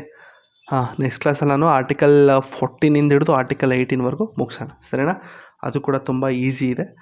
ಆ ಥರ ಕಂಪ್ಲೀಟಾಗಿ ಒಂದೊಂದು ವೀಡಿಯೋ ಮಾಡಿಕೊಂಡು ಮುಗಿಸ್ಕೊಂಡು ಹೋಗೋಣ. ಯಾಕಂದರೆ ಮೈನ್ಸ್ಗೆ ನಾವು ಸ್ಟಡಿ ಮಾಡ್ತಾ ಇರೋದ್ರಿಂದ ಸ್ವಲ್ಪ ಡೀಟೇಲಾಗಿ ಹೋಗಲೇಬೇಕಾಗ್ತದೆ. ಆಯಿತಾ.